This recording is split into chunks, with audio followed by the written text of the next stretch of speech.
Apalagi minuman-minuman ini bersifat mengandung pemanis buatan atau aspartam, ya, sehingga ini harus diupayakan dilakukan edukasi terhadap masyarakat. Ini yang mengandung aspartam itu kalau dikonsumsi dalam jumlah yang banyak itu akan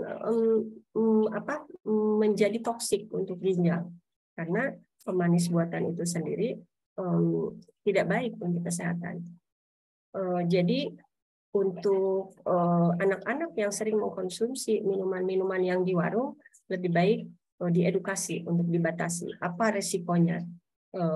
Jelas beresiko terhadap CKD, apalagi anak itu untuk pola minum, pola sehat untuk minumnya sangat kurang. Misalnya dia sangat kurang untuk minum air putih, tetapi yang diminum adalah minuman-minuman di warung yang berasa, gitu kan, yang berasa, yang manis, kadang-kadang itu sangat-sangat merusak. Dalam kondisi haus minum minuman yang dari warung, berisiko terhadap terjadi CKD kalau ditambah dengan dia mengkonsumsi cairan yang sangat kurang, gitu ya. Deteksi dini agar anak tidak mengalami CKD itu tadi dilakukan upaya-upaya edukasi bagaimana cara untuk pola hidup sehat. Tidak boleh menahan buang air kecil, gitu ya, supaya tidak terjadi reflux. Kemudian harus diperhatikan berapa konsumsi cairan yang diperlukan oleh tubuh. Kan kadang-kadang jangan lupa ya bahwa minum itu sehari minimal 2 liter gitu. Jadi kita harus ukur, harus takar, harus sadar bahwa tubuh membutuhkan cairan dalam kondisi tertentu, dalam jumlah tertentu, ya. Dan jangan lupa untuk melakukan cek kesehatan juga secara rutin gitu. Deteksi dini agar anak tidak mengalami CKD itu kalau ada terjadi keluhan-keluhan seperti yang berisiko untuk mengalami dehidrasi, kemudian demam yang tinggi, kemudian ada riwayat hematuri, segera dibawa ke rumah sakit karena deteksinya harus dilakukan pemeriksaan penunjang dan lain sebagainya. Itu mungkin ya intinya. Kalau minuman-minuman yang di warung itu pasti berbahaya lah ya, dikonsumsi dalam jangka waktu yang lama, dalam jumlah yang berlebihan, gitu ya. Tidak hanya ke CKD saja, mungkin kasus-kasus diabetes pada anak meningkat juga karena minuman-minuman yang dijual bebas di warung yang mengandung aspartam tinggi, gitu. Itu mungkin.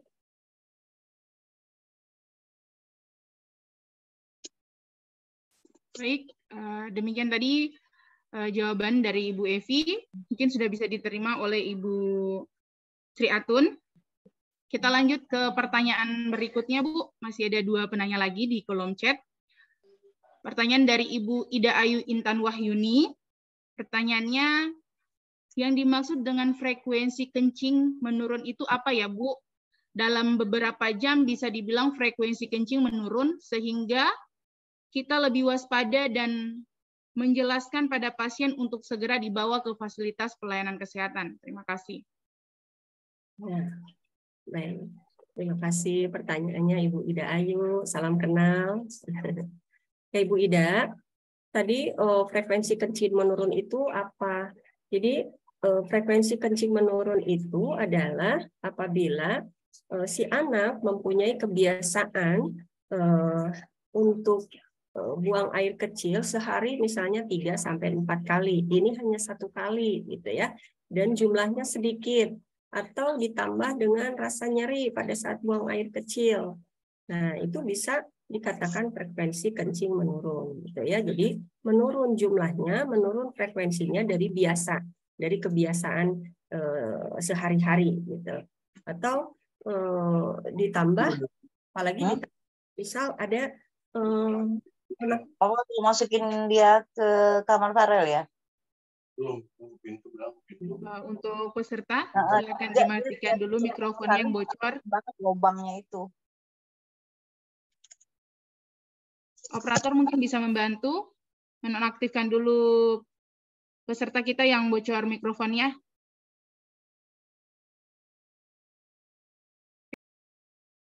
Silakan dilanjut, Ibu. Ya, terima kasih banyak. Nah, ini bisa dikatakan frekuensi menurun seperti tadi yang sudah dijelaskan. Jadi menurun dari frekuensi kebiasaan sehari-hari gitu ya, activity daily life-nya untuk kencingnya misalnya 4-5 ini hanya 1 kali. Dan biasanya ibu yang paling tahu kebiasaan anak ya. Nanti pada saat di anamnese, ya anak saya sudah sekian jam nggak kencing misalnya. Kemudian kencingnya sedikit atau warnanya pekat seperti air teh misalnya. Berarti itu menandakan anak dehidrasi dan kurang minum atau ada darah gitu. Nah, dalam berapa jam sih bisa dibilang frekuensi kencing menurun sehingga kita lebih waspada. Tadi ada yang stadium 1, stadium 2. Jadi hitungannya adalah kurang dari 6 jam. Kemudian kurang dari 12 jam. Kemudian bahkan lebih dari 12 jam. Frekuensinya menurun. Biasanya 6 jam anak BAK 2-3 kali atau 2 kali. Ini tidak. Nambah lagi 6 jam kemudian. Misalnya hanya 1 kali. 6 jam kemudian 6 jam ketiga misalnya tidak ada. Sampai malam 6 jam keempat dalam 24 jam tidak ada. Jadi dalam 24 jam itu hanya 1 kali. Gitu. Segimana Bu misalnya BAK-nya sebanyak apa gitu? Biasanya banyak gitu ya. Kata Sundanya mengayar gitu. Nggak boleh ya, nggak boleh pakai bahasa Sunda ya di sini ya. Ibu. Oh ngerti ya. Pakai bahasa Indonesia saja. Oke bahasa Indonesia. Jadi dia biasanya banyak gitu ya, biasanya banyak si pipisnya teh, tapi kok ini sedikit gitu ya, jumlahnya sedikit, ditambah sakit, itu udah langsung dibawa ke fasilitas kesehatan ya, karena kita harus antisipasi terhadap keluhan-keluhan yang spesifik ke arah gagal ginjal, gitu ya. Ya, yang memang kalau demam beberapa penyakit juga demam gitu ya. Hematuri juga bisa dari yang lain, tapi kebanyakan sih kasus-kasusnya pada ginjal. Kemudian, nah yang paling penting adalah kita tanyakan kebiasaan berkemih, kebiasaan BAK-nya, jumlahnya, kemudian yang terjadi sekarang. Jadi sedikit cepat saja itu, atau bahkan yang tidak BAK sama sekali dalam 24 jam, lebih dari 12 jam, cepat itu dibawa ke rumah sakit sambil dilakukan upaya-upaya pertolongan pertama. Anak diminta untuk terus minum per oral gitu ya. Itu mungkin, mudah-mudahan jawabannya memuaskan Bu Ida. Baik, terima kasih Ibu. Jadi kita harus antisipasi perubahan frekuensi tadi ya Bu, dari keadaan normal kenapa bisa langsung berubah nih frekuensi kencingnya. Baik Bu, masih lumayan banyak pertanyaan ini kayaknya sepertinya ramai. Silakan. Materinya sangat menarik sekali. Kemudian lanjut Bu, pertanyaan dari Nurse Rugayah. Izin bertanya, sebelumnya saya belum pernah berhadapan dengan pasien anak. Pertanyaan saya, bagaimana sih upaya pencegahan awal atau deteksi dini bagi orang tua di rumah untuk mereka mengetahui anaknya mengidap CKD mungkin maksudnya. Kemudian pemeriksaan rutin seperti apa yang bisa dilakukan dan jangka waktu berapa kali bisa dilakukan pemeriksaan kesehatan tersebut. Ada lanjutannya lagi Bu, karena katanya beliau sering mendapati pasien dewasa yang sudah stadium 3 baru ketahuan kalau mengalami CKD. Terima kasih Ibu. Silakan dijawab pertanyaannya. Terima kasih pertanyaannya dari Nurse Rugayah. Salam kenal. Nah, ini tadi ditanyakan bagaimana sih upaya pencegahan awal atau deteksi dini untuk orang tua. Nah, kalau kita sebagai orang tua di rumah untuk mengetahui apakah anak kita mengalami keluhan ke arah acute kidney injury, nah, tadi pencegahan awalnya itu memang betul-betul melalui upaya edukasi. Apalagi kalau sekarang itu sedang tren, sedang ramai, ada kasus kejadian gagal ginjal yang menyebabkan angka kematian muncul, maka kita sebagai nakes, barikade terdepan, kita harus melakukan edukasi kepada masyarakat. Kita di rumah sakit, kita di puskesmas, harus pencegahan awal, deteksi dini. Edukasi yang paling penting. Informasikan kepada para orang tua bahwa betul-betul waspada melalui tadi upaya-upaya untuk menyadarkan bahwa konsumsi air cairan yang cukup adalah penting. Gitu. Upaya-upaya edukasi, tidak boleh menahan buang air kecil. Kemudian gizi seimbang harus diperhatikan. Kemudian konsumsi zat-zat tertentu diperhatikan. Itu memang sudah merupakan upaya maksimal untuk pencegahan awal. Jadi kalau ada keluhan sedikit, cepat dibawa ke rumah sakit, cepat dibawa ke puskesmas untuk mendapatkan pertolongan pertama untuk mendapatkan perawatan kesehatan gitu. Jadi sebetulnya semuanya juga berawal dari edukasi, ya edukasi. Tetapi mungkin kita spesifik kepada kalau gangguan gagal ginjal itu kepada cairan yang dikonsumsi, kemudian apa konsumsi yang biasa dilakukan, apakah konsumsi obat-obat tertentu, apakah minuman-minuman tadi yang di warung gitu. Jadi dicegah melalui upaya-upaya edukasi. Deteksi dini orang tua di rumah itu anjurkan anak, kalau anak itu dimotivasi saja tidak cukup, memang kita harus memaksa. Kita kan ada reward kalau dia mengkonsumsi cairan yang banyak, bagus, kasih hadiah gitu ya di dalam anak itu. Terus kalau misalnya tidak, harus diberikan peringatan kalau kurang konsumsi cairan, kalau menahan pipis dan lain sebagainya, makanan tidak sehat, beli minuman dari warung, akan terjadi penurunan fungsi daripada ginjal. Dijelaskan, kita sendiri orang tuanya yang akan lebih tahu bagaimana cara menjelaskan kepada anak, gitu ya. Kemudian pemeriksaan rutin apa yang biasa dilakukan? Kalau kita biasanya check up rutin, itu berapa kali dilakukan pemeriksaan kesehatan? Tadi biasanya kalau yang rutin itu kita anjurannya 6 bulan sekali, gitu ya, 6 bulan sekali. Atau paling lama itu 1 tahun sekali sudah dilakukan check up. Nanti check up-nya itu adalah darah rutin biasanya ya yang dilakukan, atau juga urin rutin. Nanti akan kelihatan di dalam urinnya itu apakah normal, pH-nya berapa, atau ada leukosit kah, ada eritrosit kah, nanti terdeteksi di situ. Jadi kalau misalnya dalam batas normal, dalam jumlah normal, alhamdulillah. Kalau misalnya ditemukan saja sel epitel, ada protein, ada eritrosit, ada leukosit, ya itu akan dilakukan pemeriksaan lanjutan. Itu sudah menjadi warning ya. Pemeriksaan rutinnya seperti itu saja, yang sederhana biasanya darah rutin atau urin rutin. Ya pasien-pasien dewasa yang stadium 3 misalnya ya tadi sudah dikatakan di awal bahwa kadang-kadang karena abai terhadap kesehatan ya, pola hidup sehatnya tidak dilaksanakan, minumnya kurang, kemudian kebersihannya kurang, dari pola makan juga kurang, sehingga terjadi misalnya ini sakit pinggang gitu ya, sakit pinggang atau kencingnya berdarah, atau ini biasanya masyarakat itu kalau belum nggak bisa bangun itu belum dikatakan sakit gitu ya. Kalau sudah nggak bisa bangun, tidur terus, udah keluhan bertambah, barulah dia ke rumah sakit. Jadi kita harus menyadarkan keluhan itu sekecil apapun harus diperhatikan ya. Jadi apa yang terjadi di masyarakat pun harus cepat dianggap ditanggapi oleh kita nakes, baik dari puskesmas atau rumah sakit untuk dilakukan edukasi. Ya memang betul banyak pasien-pasien yang datang itu ke rumah sakit, kita jaga gawang itu sudah stadium 3 end stage. Dan pada saat pemeriksaan sudah mengarah, sangat mengarah ke kejadian gagal ginjal gitu ya. Betul, kami juga di rumah sakit itu banyak pasien-pasien yang chronic kidney disease langsung terdiagnosa dari keluhan-keluhan yang ada. Wah, ini udah stadium 3, wah ini sudah harus cuci darah, wah ini sudah toksik, dan lain sebagainya. Makanya itu tadi upaya-upaya pencegahan, upaya-upaya edukasi, kemudian cek rutin pemeriksaan kesehatan, ya minimal ke Paskes 1 dulu, ke puskesmas untuk cek-cek kesehatan kita ya, yang rutin-rutin saja, darah rutin, urin rutin, seperti itu. Mohon maaf bila jawabannya tidak memuaskan.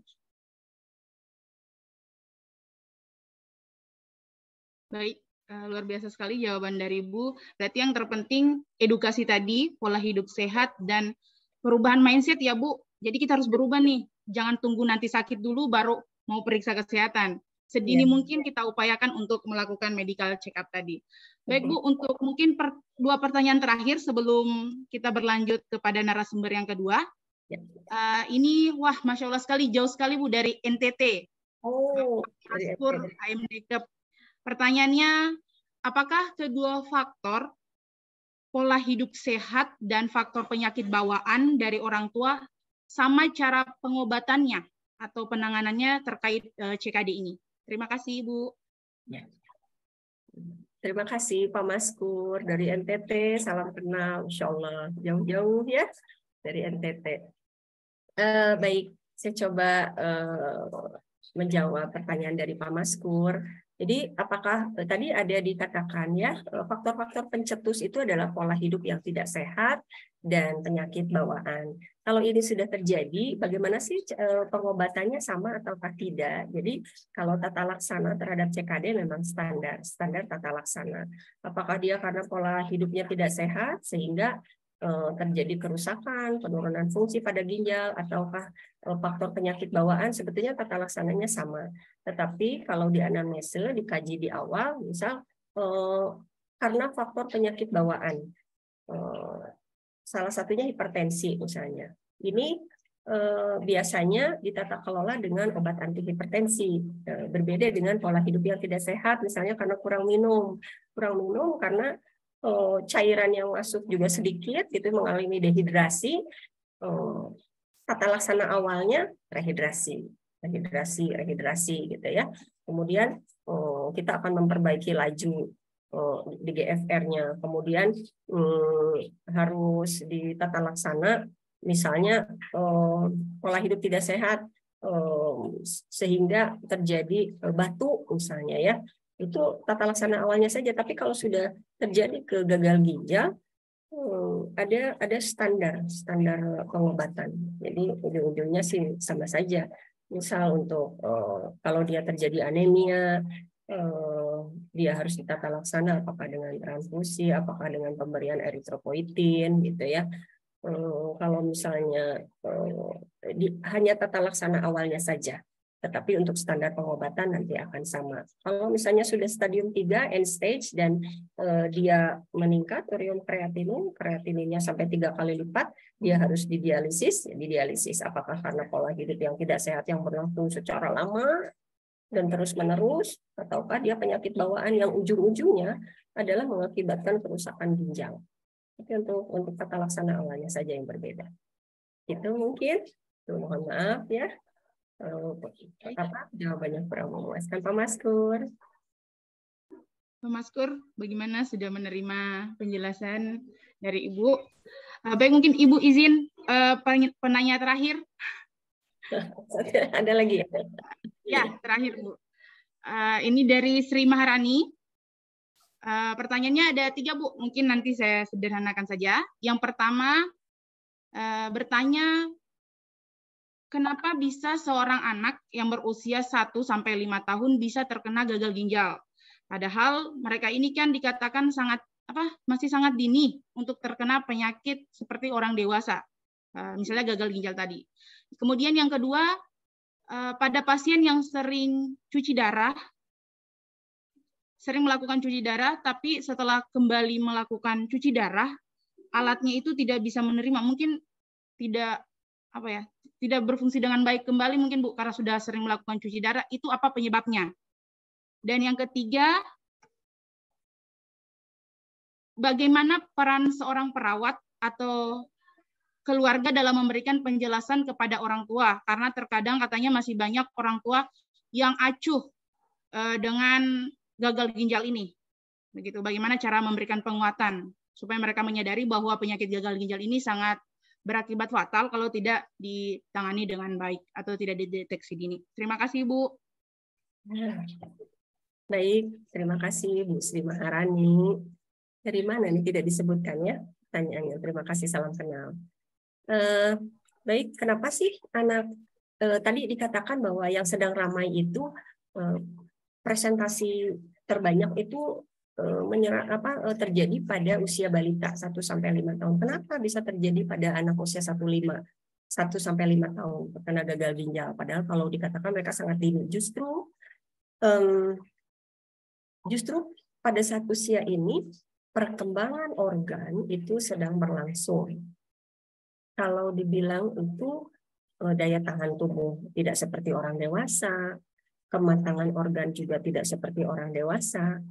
kalau sudah terkena infeksi, kalau sudah terkena hal-hal yang menyebabkan faktor-faktor yang memicu kerusakan, dia akan lebih cepat justru gitu.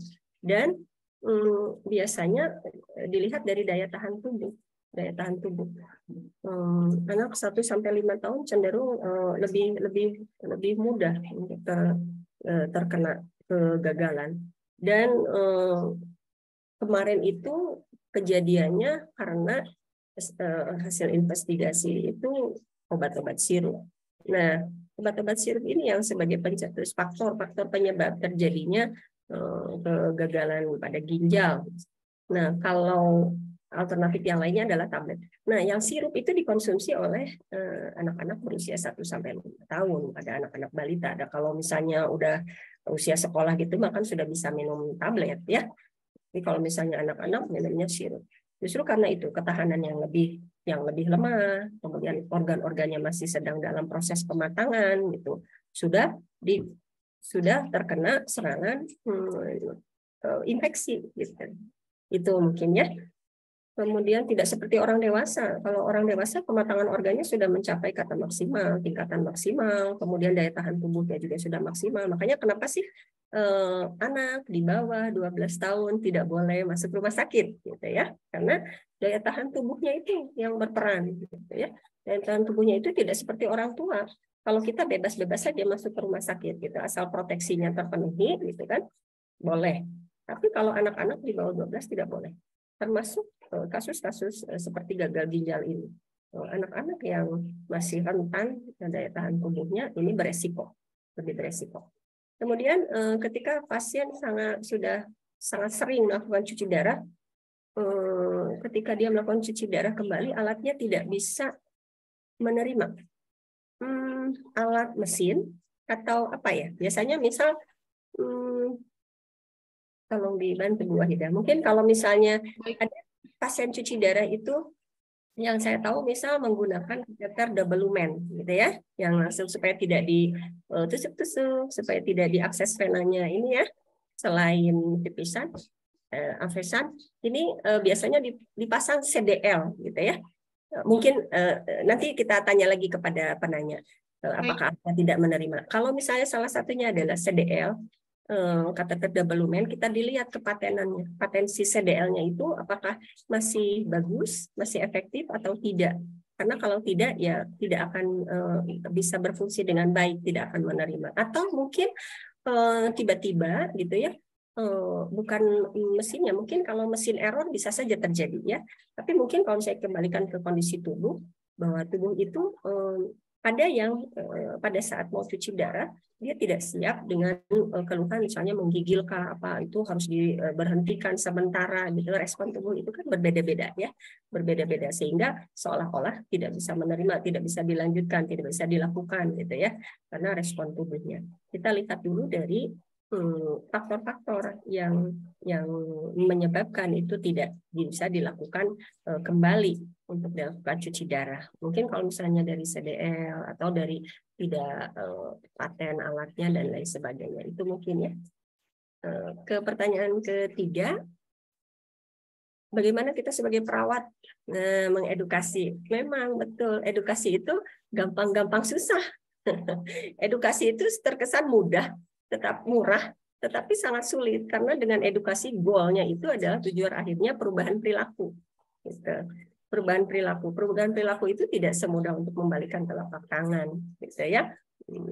Dengan satu kali edukasi bisa berubah, mulainya dari paham, tahu dulu, kemudian dia muncul kemauan, dan dia mampu untuk melakukan perubahan perilaku. Tapi yaitu mudah, murah di awal, tetapi untuk kelanjutannya ya dilakukan sering, berulang-ulang gitu kan. Penjelasannya tidak bisa dilakukan satu kali gitu ya. Kadang-kadang memang orang tua acuh tak acuh, itu karena apa? Misalnya karena kesibukan dia bekerja gitu ya, atau memang karena tidak tahu informasinya yang kurang gitu, sehingga acuh tak acuh, sehingga tidak mengerti bahwa ini adalah ke arah bahaya gitu kan, ke arah warning yang harus diperhatikan. Mungkin informasinya yang kurang jelas, informasinya yang tidak sampai bahwa sekarang ini lagi tren nih gagal ginjal pada anak karena obat sirup misalnya gitu ya, karena informasinya yang kurang. Jadi kita sebagai perawat, sebagai garda depan untuk melakukan edukasi, sebagai edukator, kita harus tidak hanya satu kali upaya untuk menjelaskan, diulang gitu ya, bahwa diingatkan bahwa anak itu adalah masa depan bangsa. Cikal bakal bangsa ini terletak pada anak-anak kita. Kalau misalnya anak kita sehat, maka bangsa kita akan kuat. Tapi kalau anak kita sakit, bagaimana dengan penerus kita nanti? Gitu ya. Itu mungkin ya, jangan bosan-bosan saja kita sebagai perawat, semangat kita sebagai edukator gitu ya, tidak boleh bosan, tidak boleh satu kali semangat ya, harus semangat, harus terus-terusan diedukasi gitu kan, sampai berubah perilaku. Itu kan tidak cukup satu kali edukasi. Jangan capek saja sebagai tenaga kesehatan, harus rewel nggak apa-apa. Itu mungkin. Aduh, terima kasih banyak. Mohon maaf lahir batin. Mangga Ibu Wahidah. Baik, terima kasih Bu, jawaban yang sangat luar biasa. Semoga menggugah dan menambah wawasan bagi para peserta untuk mengetahui lebih dekat bagaimana sih pencegahan dari gagal ginjal ini. Mungkin boleh saya tagline, yang paling penting itu deteksi dininya adalah edukasi. Dari pola hidup sehat tadi, lihat minumannya bagaimana, makanan-makanan yang berwarna mungkin harus dihindari, tentang pipis juga nggak boleh ditahan-tahan, kemudian cuci tangan, jangan sampai terjadi infeksi, dan lain sebagainya. Kemudian yang terpenting, sekarang yang lagi booming itu penggunaan obat. Mungkin dihindari dulu untuk penggunaan obat-obat sirup bagi anak-anak. Dan saya kira, terima kasih saya ucapkan kepada Ibu Hajah Evi Afniati atas penyampaian materinya yang sungguh sangat luar biasa. Terima kasih Bu sudah berkenan menyediakan waktu dan meluangkan waktunya untuk berbagi bersama kami di sini di Sulawesi. Terima kasih banyak atas kesempatannya. Izin kami ingin melanjutkan penyampaian materi kepada narasumber yang selanjutnya. Terima kasih banyak. Mohon maaf lahir batinnya. Mohon maaf lahir batin Ibu.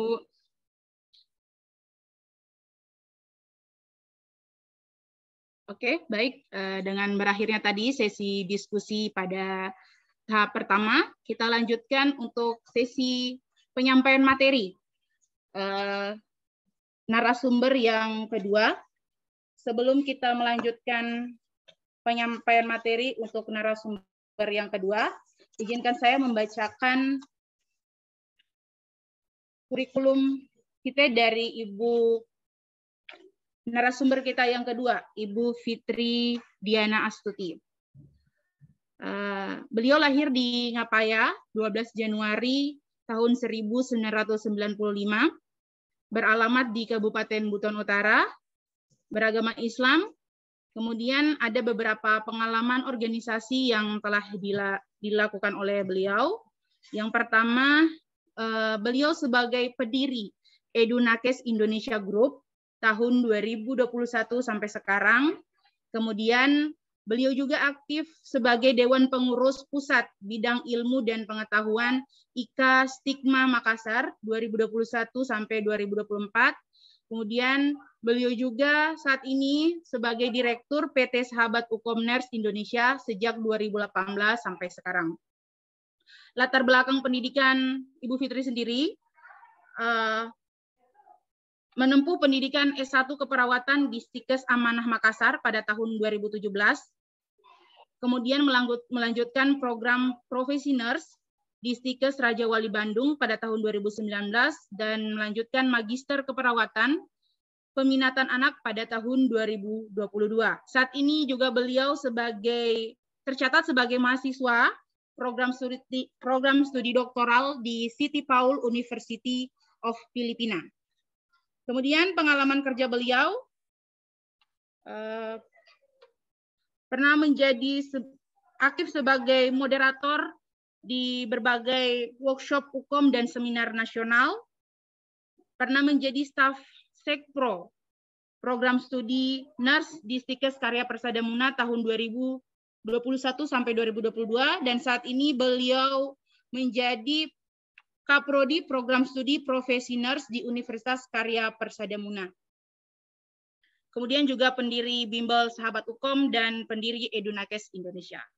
Adapun pelatihan-pelatihan yang telah diikuti oleh beliau, diantaranya pelatihan BTCLS, Ketua Penyelenggara Webinar Item Review Uji Kompetensi Nurse, dan pelatihan Item Development Ukomnas Indonesia tahun 2021. Wah, luar biasa sekali Ibu Fitri ini, Masya Allah sekali, dan juga penggagas beberapa webinar-webinar, dan tentunya mungkin Ukom juga bagi para perawat, bagi para nurse.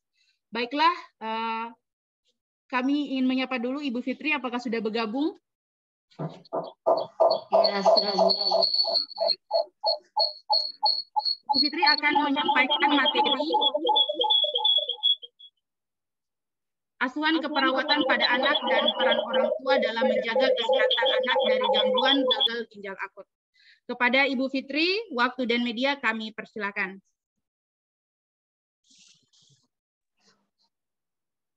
Baik, bismillahirrahmanirrahim.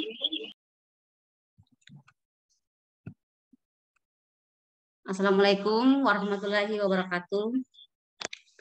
Waalaikumsalam warahmatullahi wabarakatuh. Selamat pagi, salam sejahtera.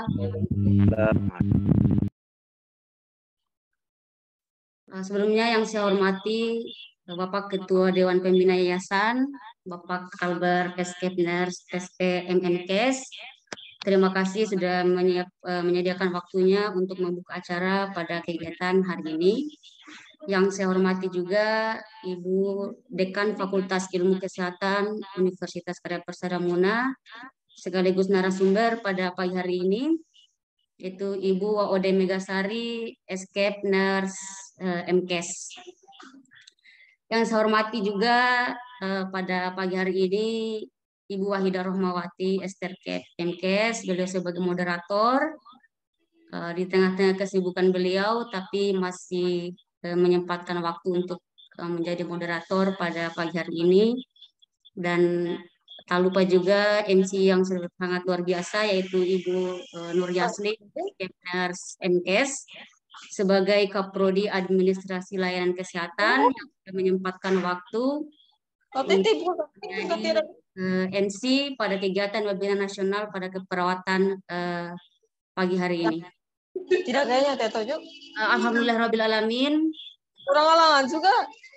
Puji syukur senantiasa kita panjatkan karena hari ini kita masih diberi kekuatan, kesehatan, dan kesempatan sehingga kita semua dimampukan untuk mengikuti webinar nasional keperawatan dengan tema upaya pencegahan gagal ginjal akut pada anak. Nah, saya hari ini akan membahas tentang asuhan keperawatan pada anak dan peran orang tua dalam menjaga kesehatan anak dari gangguan gagal ginjal akut. Tentu saja teman-teman peserta webinar nasional keperawatan yang saya banggakan, menarik dengan tema yang akan kita bahas pada siang hari ini, yaitu tentang gagal ginjal akut. Ya. Yang saat ini lagi viral, yang lagi sering dibicarakan baik dari tenaga kesehatan, dari masyarakat, tentang gangguan gagal ginjal akut yang akhir-akhir ini banyak terjadi pada anak-anak, ya, khususnya pada anak usia 6 bulan sampai dengan 18 tahun. Nah, kira-kira apa sih penyebabnya sehingga gagal ginjal akut pada anak ini terjadi sangat pesat pada 6 bulan terakhir ini? Nah, bisa kita lihat bersama bahwa ternyata kasus gagal ginjal akut yang menyerang anak-anak usia 6 sampai 18 tahun ini, dia terjadi peningkatan terutama dalam 2 bulan terakhir. Per tanggal 18 Oktober 2022 itu ada sebanyak 189 kasus telah dilaporkan. Nah, ini tentu saja kasus yang sangat tinggi, ya, dalam kurun waktu 2 bulan sudah mencapai 189 kasus telah dilaporkan. Nah, ini tugas kita sebagai petugas kesehatan, sebagai tenaga medis untuk memberikan edukasi pengetahuan kira-kira apa penyebab sehingga terjadi peningkatan yang cukup signifikan sehingga peningkatan pada kasus gagal ginjal pada anak ini sangat tinggi sekali. Nah, utamanya didominasi itu usia 1 sampai 5 tahun ya. Ini menurut Kemenkes. Nah, seiring dengan peningkatan kasus ini, ya, Kemenkes ya melalui Kementerian Kesehatan dia itu meminta kepada orang tua, tentunya kepada kita semua sebagai orang tua agar tidak panik ya, agar tidak panik dengan kejadian peningkatan kasus gagal ginjal ini. Ya, kita diharapkan untuk tetap tenang, namun untuk selalu waspada. Nah, kita harus selalu waspada sebagai tenaga kesehatan ataupun orang tua untuk waspada terkait kasus gagal ginjal ini ya. Tidak melulu pada anak ya, kita sebagai orang dewasa juga harus waspada terhadap gagal ginjal ini. Nah, kemudian terutama ya apabila anak mengalami gejala yang mengarah kepada gagal ginjal akut. Nah, gejalanya itu sangat banyak ya, antara lain itu biasa dia diare, dia mual, demamnya selama 3 sampai 5 hari ya, batuk, ada pilek, kemudian juga sering mengantuk serta jumlah air seninya airnya itu air seni atau air kecilnya itu semakin sedikit, bahkan tidak bisa buang air kecil sama sekali lah. Nah, ini tadi Bu Evi Afrianti sudah sangat menjelaskan dengan sangat detail ya. Beliau sangat luar biasa. Beliau memang selain kepala ruangan di ruang anak Rumah Sakit Cibabat, beliau sudah sangat berpengalaman merawat anak di Rumah Sakit Jawa Barat. Sehingga memang tidak salah pada hari ini kita sangat bersyukur Ibu Evi bisa hadir bersama-sama kita untuk membawakan materi pada pagi hari ini. Nah, kita lanjutkan. Nah, terkait tentang bagaimana peran orang tua dalam mencegah terjadinya gagal ginjal akut ini ya, memang kita harus tentunya sebagai orang tua itu harus selalu hati-hati ya, selalu hati-hati bagaimana kita harus khususnya bagi perawat ataupun bukan, kita harus memantau terus, memantau kesehatan anak-anak kita ya. Jika anak kita mengalami keluhan yang mengarah kepada penyakit gagal ginjal akut seperti yang saya sebutkan sebelumnya, sebaiknya segera konsultasikan ya. Kita konsultasikan ke tenaga kesehatan, jangan ditunda lagi. Jangan ditunda lagi, apalagi ada rencana untuk dibawa ke apalagi dibawa untuk berobat orang pintar misalnya ya. Nah, itu akan terjadi hal yang sangat fatal, apalagi atau mencari pengobatan alternatif sendiri ya. Diharapkan ketika anak mengalami penyakit yang mengarah pada gagal ginjal akut langsung dikonsultasikan ke tenaga kesehatan. Nah, kemudian selanjutnya pastikan bila anak sakit, nah kita harus cukupi kebutuhan cairannya. Utamanya air putih ya, itu harus cukup. Nah, minimal 2 liter ya per hari. Lebih lanjut lagi, gejala lain juga yang perlu diwaspadai orang tua adalah perubahan warna pada urin ya, perubahan pada urin itu cukup signifikan ya, biasanya pekat atau kecoklatan. Nah, kalau anak sudah mengalami warna urin yang pekat atau kecoklatan, penting bagi orang tua untuk waspada. Kira-kira kenapa anak saya tiba-tiba warna urinnya begini? Apa yang harus dilakukan? Langsung konsul ke tenaga kesehatan. Kemudian selanjutnya, ya bila warna urin berubah ya, dari volume urinnya berkurang, bahkan tidak ada urin selama 6 sampai 8 jam. Saat siang hari misalnya ya orang tua diminta ya segera membawa anak ke fasilitas pelayanan kesehatan terdekat, bisa di puskesmas, bisa di rumah sakit, bisa di klinik, agar anak tersebut bisa dilakukan penanganan lebih lanjut. Jangan didiamkan begitu saja sehingga anak tersebut akan mengalami penyakit yang lebih berbahaya lagi. Harus dilakukan penanganan yang lebih cepat lagi.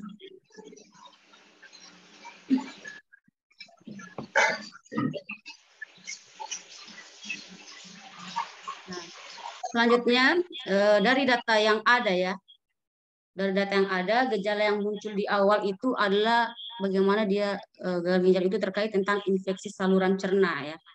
Yang terutama itu menurut Kemenkes ya, Kementerian Kesehatan itu menghimbau ya, yang menghimbau sebagai upaya pencegahan itu agar orang tua tetap memastikan perilaku hidup bersih. Nah, tentunya penting bagi kita semua, baik tenaga kesehatan maupun bukan, ya, untuk menjaga perilaku hidup bersih dan sehat. Ya, tetap diterapkan, utamanya bagaimana kita pastikan cuci tangan yang tetap diterapkan, ya, makan makanan yang bergizi, seimbang, ya, tidak jajan sembarangan, ya, utamanya anak-anak sekarang ya, sangat sulit sekali memberikan edukasi kepada anak-anak tentang bahayanya jajan di luar, misalnya mengonsumsi minuman-minuman yang berwarna seperti saat ini banyak sekali ya jenis minuman yang berwarna, frutamin dan lain sebagainya. Nah, tentu saja itu sangat berbahaya ya. Kemudian lebih bagus juga untuk mengonsumsi air minum yang dimasak langsung ya. Itu lebih sehat dan lebih terjaga. Kemudian kita harus pastikan juga imunisasi anak itu secara rutin dan lengkap.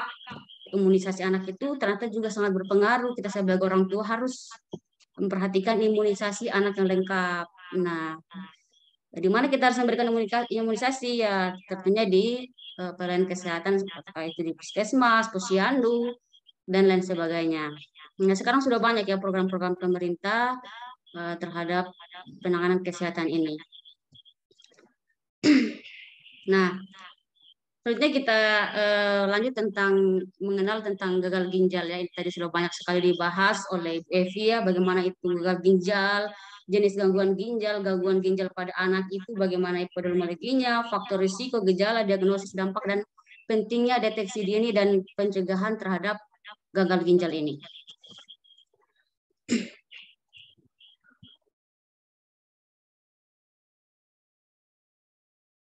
Nah, ini ya tentang gagal ginjal. Nah, gagal ginjal itu ada dua ya. Nah, di sini terdapat renal piramid, renal cortex, renal medula, renal pelvis sampai ureter. Nah, dan ada juga dengan renal vein, inferior vena cava, renal arteri, kidney, aorta, dan ureter. Nah, sepasang organ ini tadi juga sempat dibahas oleh Bu Evi, berbentuk kacang ya, banyak pembuluh darah di ginjal ini. Nah, ginjal ini tugas utamanya dia menyaring ya, menyaring cairan yang ada, kemudian aliran darah kedua ginjal ini ya dalam keadaan normal itu mencapai 22%. Jadi dia normalnya itu 22%. Kalau kurang, itu sangat berbahaya terhadap keseimbangan ginjal. Nah, tentu saja kita harus mengenal fungsi-fungsi ginjal ini apa saja, bagaimana ginjal ini bekerja. Nah, penting bagi kita untuk mengetahui bahwa seorang manusia itu memiliki dua ginjal ya. Dua ginjal, ada juga yang bisa hidup dengan satu ginjal, ada juga yang tidak bisa dan dia harus hidup dengan dua ginjal. Nah, ginjal ini sangat punya peran utama dalam sistem tubuh kita. Oke. Kita akan lanjut mengambas. Kita tadi sudah juga dibahas tentang bagaimana ginjal itu ya. Fungsi ginjal itu ada banyak sekali dari ekspresi, pengaturan, dan pembentukannya. Ya, sangat banyak sekali ya, dari pembuangan dia, bagaimana dia membuang zat sisa metabolisme ya, dari urea, kreatinin, asam urat, dan bilirubin. Kemudian dari pembentukan sel darah merah, ginjal ini mempunyai banyak sekali ya pengaturannya. Dia juga mengatur keseimbangan cairan dan elektrolit, bagaimana dia mengatur keasaman pH darah dan tekanan darah. Nah, kemudian dari pembentukannya juga ginjal bekerja sebagai glukosa. Dia mengatur tentang bagaimana glukosa, kemudian kolesterol, bagaimana dia membentuk aktif vitamin D yang penting untuk metabolisme kalsium dan fosfat. Tentu saja penting bagi kita bagaimana untuk menjaga ginjal kita agar bisa berfungsi dengan baik. Tentunya asupan cairan sangat penting. Kemudian jangan mengonsumsi minuman yang berwarna.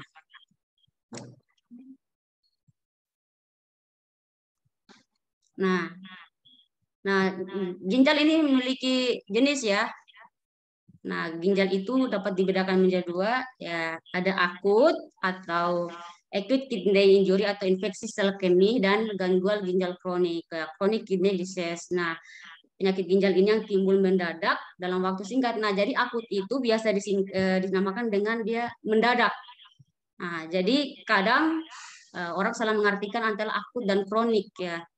Katanya gagal ginjalnya sudah kronik. Nah, ternyata pas ditanya sejak kapan terjadi gagal ginjal pada Bapak?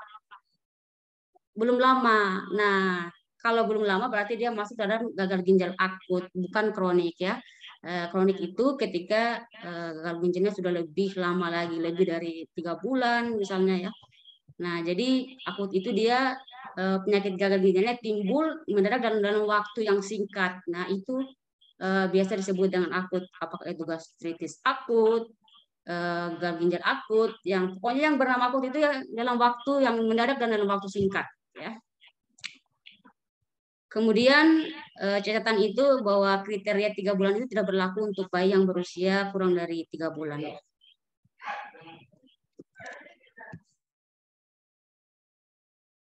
Lanjut bahwa kita lanjut di gangguan ginjal pada anak. Ada apa sebenarnya dengan gangguan ginjal pada anak? Bagaimana pencegahan gagal ginjal pada anak?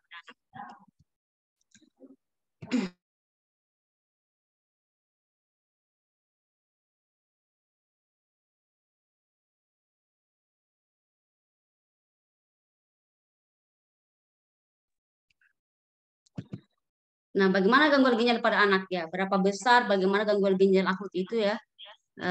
Nanti juga akan lebih detail dibahas oleh Ibu Ode Megasari tentang kasus gagal ginjal yang terjadi pada Indonesia yang akhir-akhir ini ya. Terkait gangguan ginjal yang ada di dunia itu, insiden pada anak yang menjalani opname di rumah sakit itu sekitar 33,7% ya. Ternyata cukup tinggi ya. Kemudian angka kematiannya juga sebesar 13,8%. Nah, tentunya dari negara-negara maju seperti di Amerika Serikat ini, terkait gagal ginjal ini sampai mencapai 1.800 anak ini pada tahun 2017 ya. Ada tahun 2012 itu mencapai 1.399 anak mengalami gagal ginjal akut. Bahkan insiden di Eropa itu sekitar 11 sampai 12 kasus per tahunnya. 1 juta anak dengan prevalensi sekitar 55 sampai 60 kasus itu mencapai 1 juta anak. Nah, jadi penting sekali memang bagaimana kita melakukan upaya agar anak ini bisa terhindar dari gangguan gagal ginjal.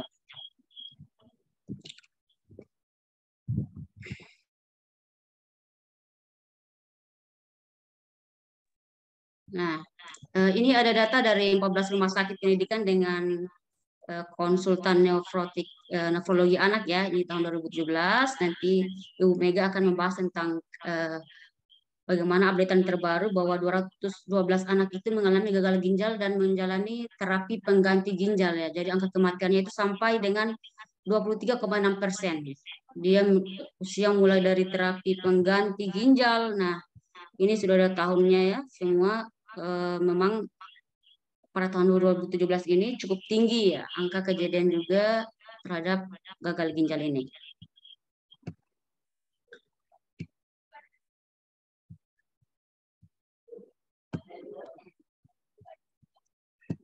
Nah, kemudian gangguan ginjal pada anak berapa besar ya?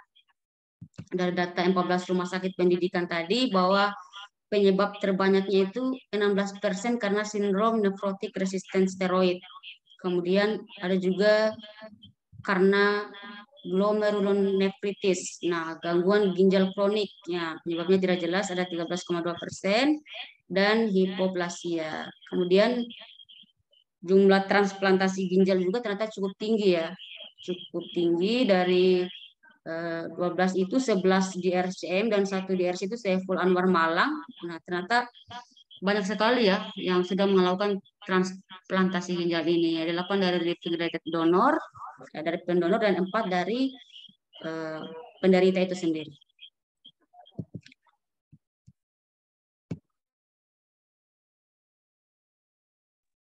Nah, kita akan membahas tentang gangguan ginjal pada anak. Nah, sebenarnya apa penyebab utamanya sehingga anak ini mengalami gangguan ginjal ya? Pertama, karena ada 3 di sini ya, ada 3 dari prenatal, renal, dan pasca renalnya. Prenatalnya ini bagaimana pada ibu hamil ya, terjadi dehidrasi, kemudian juga dia perdarahan, apalagi dia mengalami luka bakar dan infeksi berat seperti sepsis, luka bakar, dan kelainan jantung. Nah, ini sangat rentan terhadap gangguan ginjal. Kemudian dari segi renalnya juga terjadi kelainan bawaan pada ginjal. Nah, kelainan bawaan ini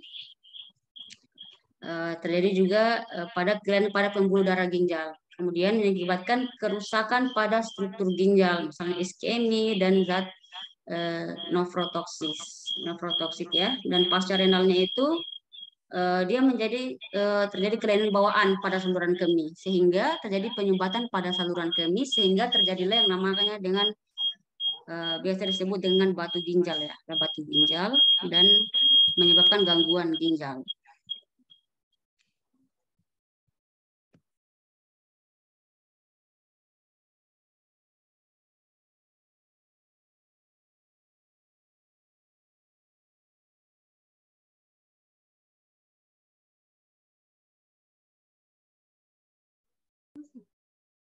Maaf, Ibu Fitri. Ya, speakernya ter-unmute. Ya, siap. Nah, pada kurang lebih dari 5 tahun itu sebab terseringnya itu kelainan kongenital ya, misalnya ginjal polikistik dan obstruksi saluran kemih, sehingga bisa terjadi gangguan ginjal. Kemudian juga terjadi karena gangguan pada glomerulusnya. Nah, glomerulusnya itu menyebabkan terjadinya sindrom nefritik lupus, dan kelainan kongenital, sehingga bisa terjadi gangguan ginjal pada anak.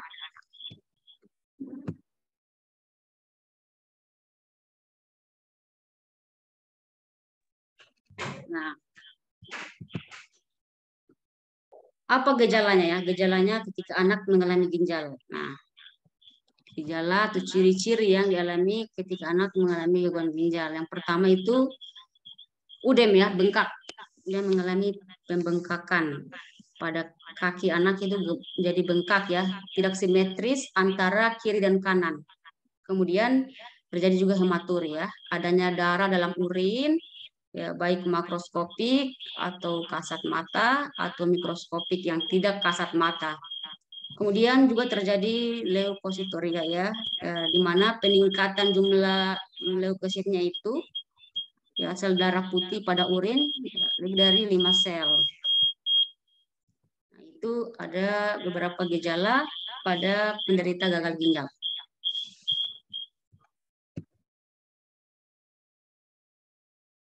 Nah, kemudian juga terdapat proteinuria ya, bagaimana peningkatan pengeluaran urin protein melalui urin, dan terjadi oligari ya, penurunan produksi urin. Produksi urinnya menurun ya, seperti yang dijelaskan Ibu Evi tadi, bahwa penurunan produksi urin ya, kurang dari 1 ml per kilogram berat badan per jam. Nah, hipertensi juga ya, tekanan darah sistoliknya itu atau diastolisnya itu menurun ya, persentil 95 tekanan darah sesuai dengan usia anak, atau 130 per 80 ya, gunakan nilai yang lebih rendah. Nah, ini gejala-gejala pada gangguan ginjal pada anak.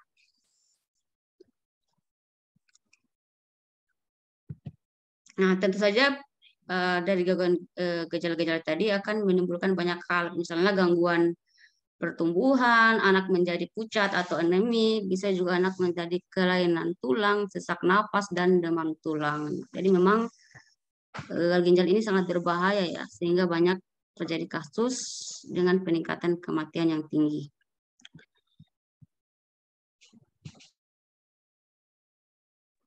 Nah, kemudian gangguan ginjal pada anak ini pemeriksaannya bagaimana, apa yang akan dibutuhkan. Nah, seperti dijelaskan sebelumnya tadi, bahwa laboratorium dan perlu melakukan pemeriksaan darah lengkap, bagaimana ureumnya, kreatininnya, elektrolit, profilipid, dan urin lengkap. Nah, penting bagi kita juga tentunya sebelum menderita penyakit ginjal ini harus melakukan pemeriksaan darah lengkap, kemudian perlu juga USG, CT scan, sampai MRI. Bila perlu lakukan biopsi. Nah, namun pada biopsi ini biasanya dilakukan pada pasien-pasien yang sudah sangat kritis ya terhadap gangguan ginjalnya sudah sangat tinggi dan berbahaya sekali. Sehingga dia perlu dilakukan sampai ke biopsi. Nah, gangguan ginjal pada anak ini apa dampaknya tadi sudah saya bahas juga bahwa dia akan menyebabkan gangguan pertumbuhan dan perkembangan sehingga di anak juga bisa terjadi anemi, hipertensi dan dislipidemia, kemudian kelainan tulang dan peningkatan risiko alami penyakit kardiovaskular lebih dini sehingga dia juga akan terjadi gangguan keseimbangan elektrolit dan gangguan hormon. Jadi banyak sekali ya dampak-dampak dari penyebab dari gangguan gagal ginjal. Apalagi ini dialami oleh seorang anak ya. Tentu saja sangat rentan sekali orang tua bagaimana kita harus melakukan asuhan keperawatan yang baik terhadap anak-anak kita sehingga bisa terhindar dari penyakit gangguan gagal ginjal ini.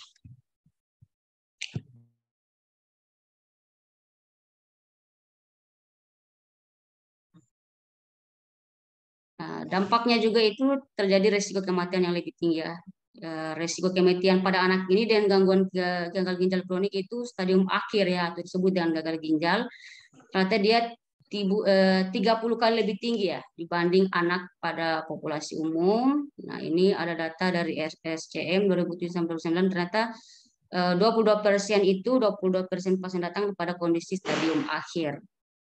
Berarti ini penanganannya sudah sangat terlambat sekali ya, sehingga anak ini sudah sampai pada stadium akhir.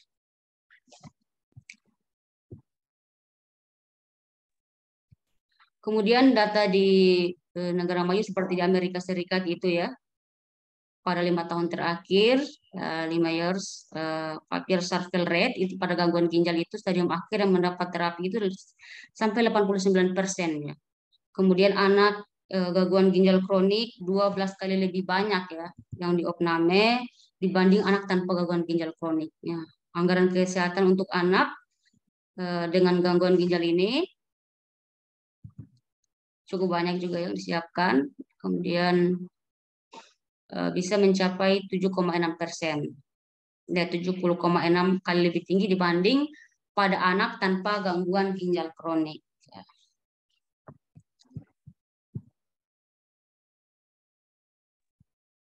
Nah, kemudian dampaknya juga bisa terjadi psikososial, ya, gangguan psikososial, emosional, dan finansial tentu saja ya.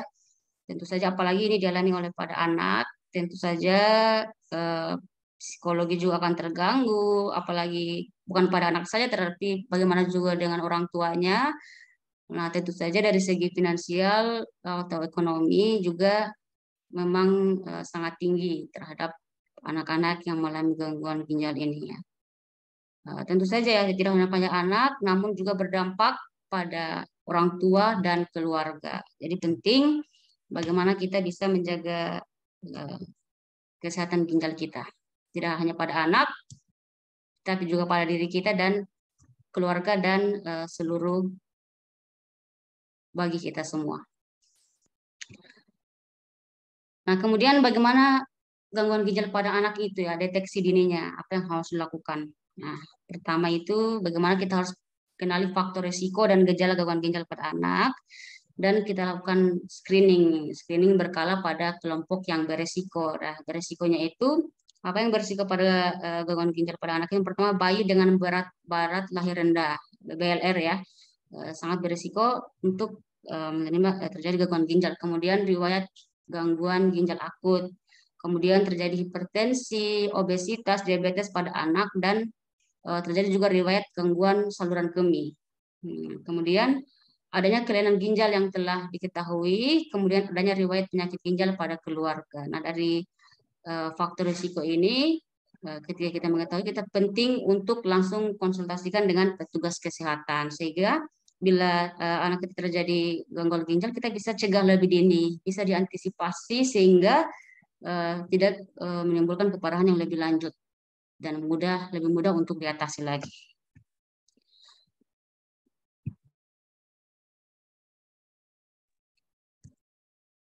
Nah, kemudian juga bagaimana pencegahannya? Yang pertama, cegah paparan ya. Kita cegah paparan pada faktor penyebab gangguan ginjal seperti kita cegah dehidrasi pada anak ya, terutama saat diare, biasanya pada anak atau bayi sering terjadi diare ya, atau muntah-muntah. Nah, saat anak mengalami diare, penting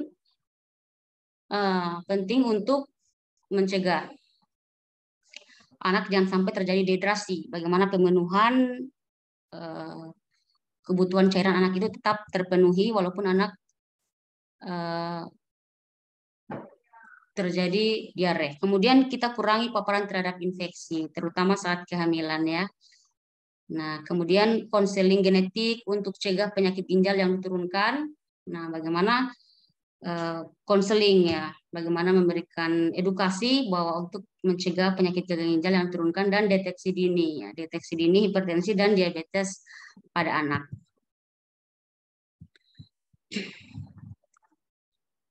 Nah, kemudian bagaimana pencegahannya? Ya, tentunya sebagai tenaga kesehatan atau calon tenaga kesehatan di sini ya banyak dari mahasiswa, ya mahasiswa keperawatan, ada petugas kesehatan di pelayanan kesehatan puskesmas, rumah sakit dan lain sebagainya. Pencegahan yang utama itu bagaimana kita sebagai perawat, ya, tentunya kita dalam pelayanan itu memiliki mitra baik dokter, analis dan sebagainya. Kita melakukan pencegahan sekunder untuk mencegah perkembangan penyakit ginjal yang telah dialami. Nah, setelah kita lakukan pencegahan, kita lakukan serta juga pencegahan tersier untuk cegah komplikasi agar tidak terjadi komplikasi. Dan ketika kita mencegah dan melakukan pencegahan dari komplikasi dari penyakit ginjal ini, kita juga harus melakukan penanganan ya terhadap hipertensi, anemi, dan proteinuria. Sehingga kita juga penting untuk melakukan pengobatan dan kontrol secara teratur. Nah, itu penting. Bagaimana pencegahan terhadap gagal ginjal ini.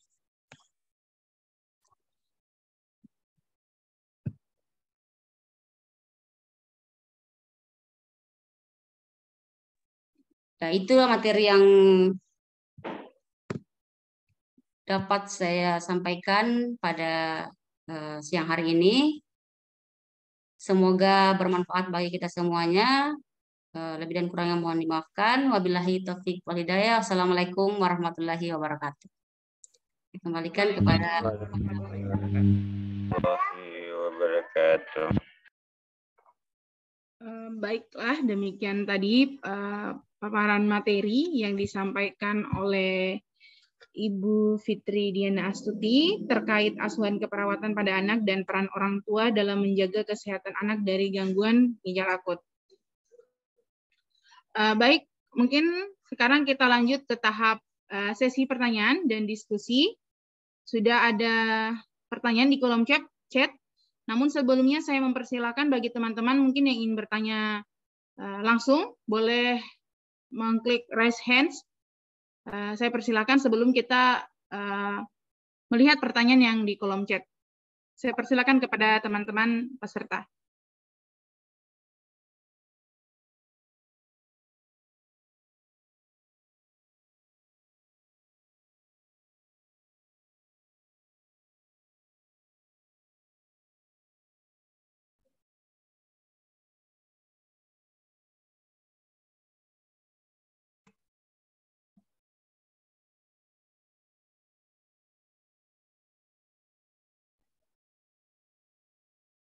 Baik, kalau tidak yang raise hands berarti kita lanjut ke pertanyaan di kolom chat saja. Izin Bu Fitri membacakan pertanyaan dari para peserta. Ini sudah ada 2 pertanyaan yang masuk.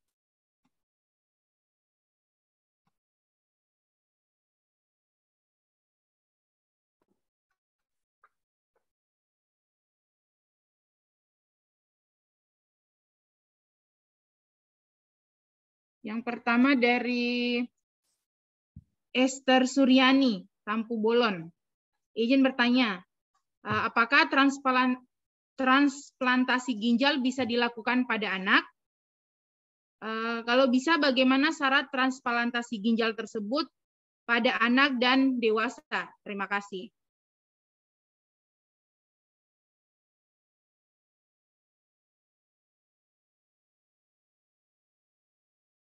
Silakan Ibu Fitri.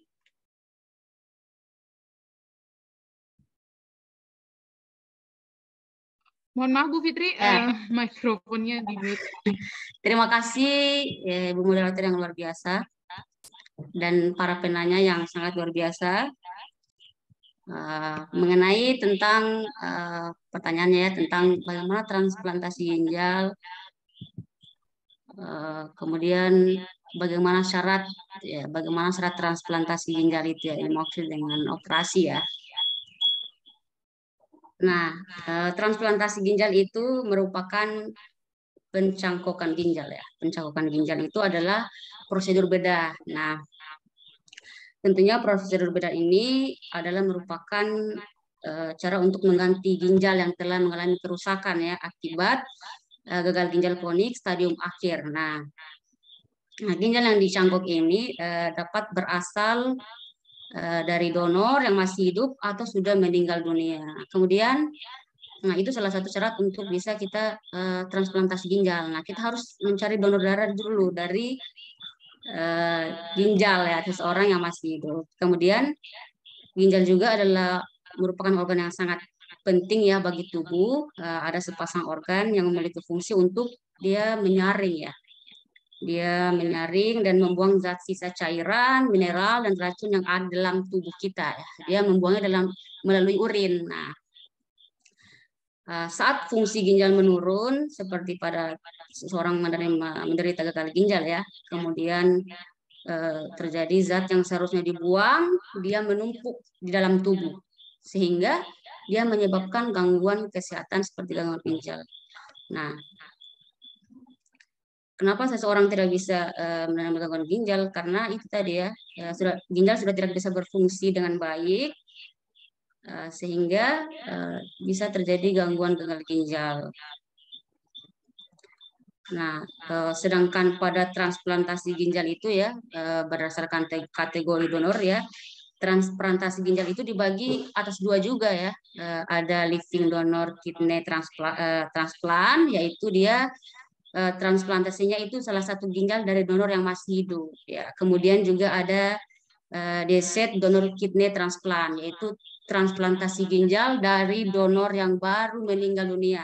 Baru meninggal dunia dia atas izin keluarga atau keinginan donor ketika masih hidup. Nah, itu bisa diberikan, itu bisa dilakukan transplantasi. Namun pada saat kita melakukan transplantasi ginjal itu terdapat juga indikasi ya, bahwa biasanya seperti yang telah disebutkan tadi itu, bahwa transplantasi itu dilakukan pada pasien yang terdiagnosis ya, harus diberikan pada pasien yang gagal ginjalnya sudah kronis stadium akhir, tidak lagi cara lain sehingga dia harus dilakukan transplantasi ginjal. Nah, demikian saya kembalikan kepada moderator. Baik, terima kasih atas jawaban dari Ibu Fitri. Bagaimana yang Ibu Esther, apakah ingin memvalidasi kembali jawaban dari Ibu Fitri?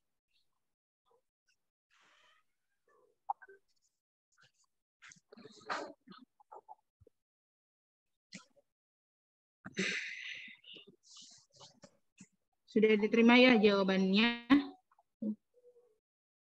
Baik, kita lanjut di pertanyaan yang kedua. Ini dari Saudari Zamharida, salah satu mahasiswa juga dari UKPM. Pertanyaannya adalah pertolongan pertama saat anak memiliki gejala gagal ginjal akut. Semisal wilayah tinggal kasus berada di wilayah yang aksesnya itu memakan waktu yang lama atau minim akses transportasi apabila ingin ke fasilitas kesehatan. Kira-kira pertolongan pertama apa yang bisa diberikan pada anak yang kita temui dengan kondisi gejala gagal ginjal akut? Terima kasih. Silakan Ibu Fitri. Oke, baik. Terima kasih moderator dan penanya ya. Zairan Ham merupakan mahasiswa non reguler ya, semester 1 ya Zairi di Zamharida. Zairan Zamharida ya. Oke, bagaimana ya penanganan pertama ketika anak mengalami gagal ginjal dan jauh dari fasilitas kesehatan? Nah, bagaimana apa yang bisa kita lakukan? Apalagi misalnya orang tuanya bukan dari petugas kesehatan atau yang tidak mengerti tentang gagal ginjal itu apa. Nah, yang perlu kita lakukan pertama adalah bagaimana kita tetap menjaga kondisi kesehatan anak tersebut. Nah, kita harus memantau bagaimana kondisi fisik anak tersebut. Nah,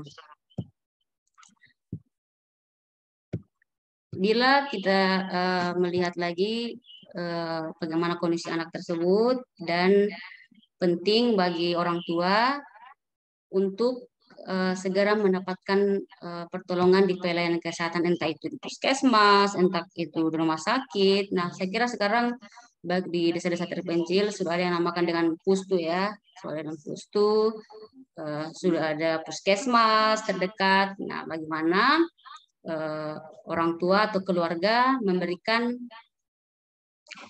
segera melakukan membawa anaknya ke pelayanan kesehatan, petugas kesehatan, sehingga anak tersebut tidak mengalami gangguan ginjal yang lebih parah lagi. Dia lebih mudah ditangani. Nah, bisa dilakukan misalnya ketika anak tersebut terindikasi, bisa dilakukan memberikan makanan-makanan nutrisi yang baik. Kemudian juga penting bagi seorang orang tua memberikan pemenuhan kebutuhan yang baik dan tepat kepada anak, sehingga anak tersebut dalam proses mengalami gangguan ginjal akut ini perlu dilakukan pemeriksaan terlebih dahulu. Tidak bisa semerta-merta orang tua langsung mengatakan bahwa anaknya itu terjadi gangguan ginjal. Tentu saja harus orang tua tersebut langsung melakukan konsultasi kepada petugas kesehatan, kepada perawat maupun dokter, sehingga anak tersebut bisa diberikan penanganan lebih lanjut yang lebih profesional lagi. Demikian dari saya, kembalikan ke Ibu Moderator. Baik, terima kasih atas jawaban. Berarti tetap menjaga kondisi fisik dulu sampai kita mendapatkan layanan kesehatan yang lebih profesional. Bagaimana Ibu? Oh ya, Ibu Zam, terima kasih atas jawabannya Bu Fitri. Baik, apalagi masih ada penanya lagi?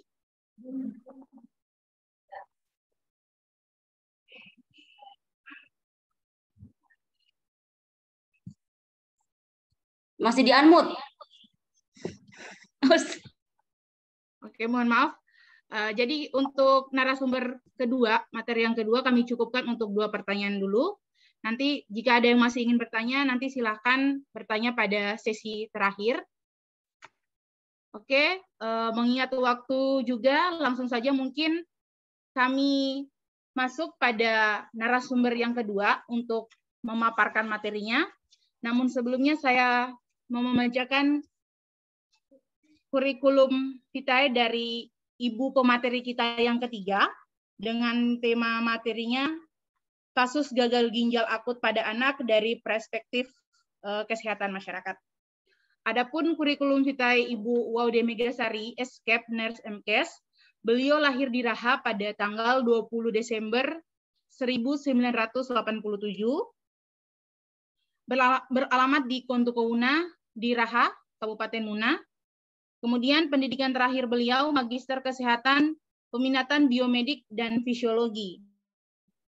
Riwayat pendidikan beliau menamatkan pendidikan S1 Ilmu Keperawatan di Stikes Avicenna Kendari pada tahun 2007 sampai 2011, melanjutkan pendidikan profesi nurse di Stikes Naning Hasanuddin pada tahun 2013, dan melanjutkan S2 Magister Kesehatan Biomedik dan Fisiologi di Universitas Hasanuddin Makassar pada tahun 2016. Kemudian ada beberapa pelatihan dan seminar yang telah diikuti beliau. Di antaranya pelatihan dasar etik penelitian kesehatan Komite Etik Penelitian Kesehatan Fakultas Kedokteran Unhas pada tahun 2014, pelatihan Charter Based Leadership Training Bakery Center Foundation Program Pasca Sarjana Unhas 2014, pelatihan Makassar Cardiovascular Update, bagian kardio dan kedokteran Fakultas Kesehatan Universitas Hasanuddin Makassar 2015, dan pernah melaksanakan pelatihan Training Center Enumerator Riset Kesehatan Dasar atau Riskesdas 2018 di Puslitbangkes Kementerian Kesehatan Republik Indonesia.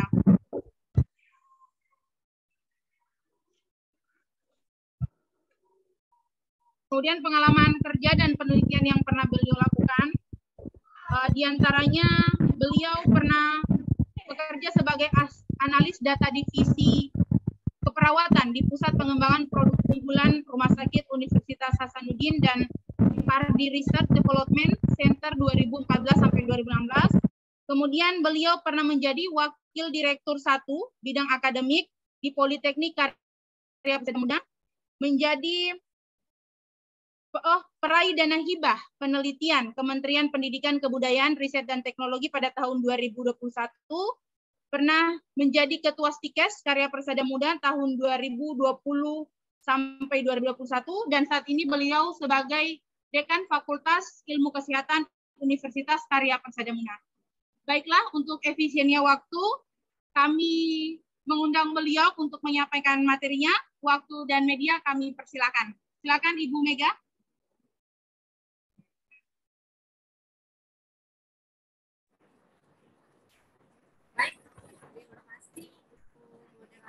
Suara saya kedengaran?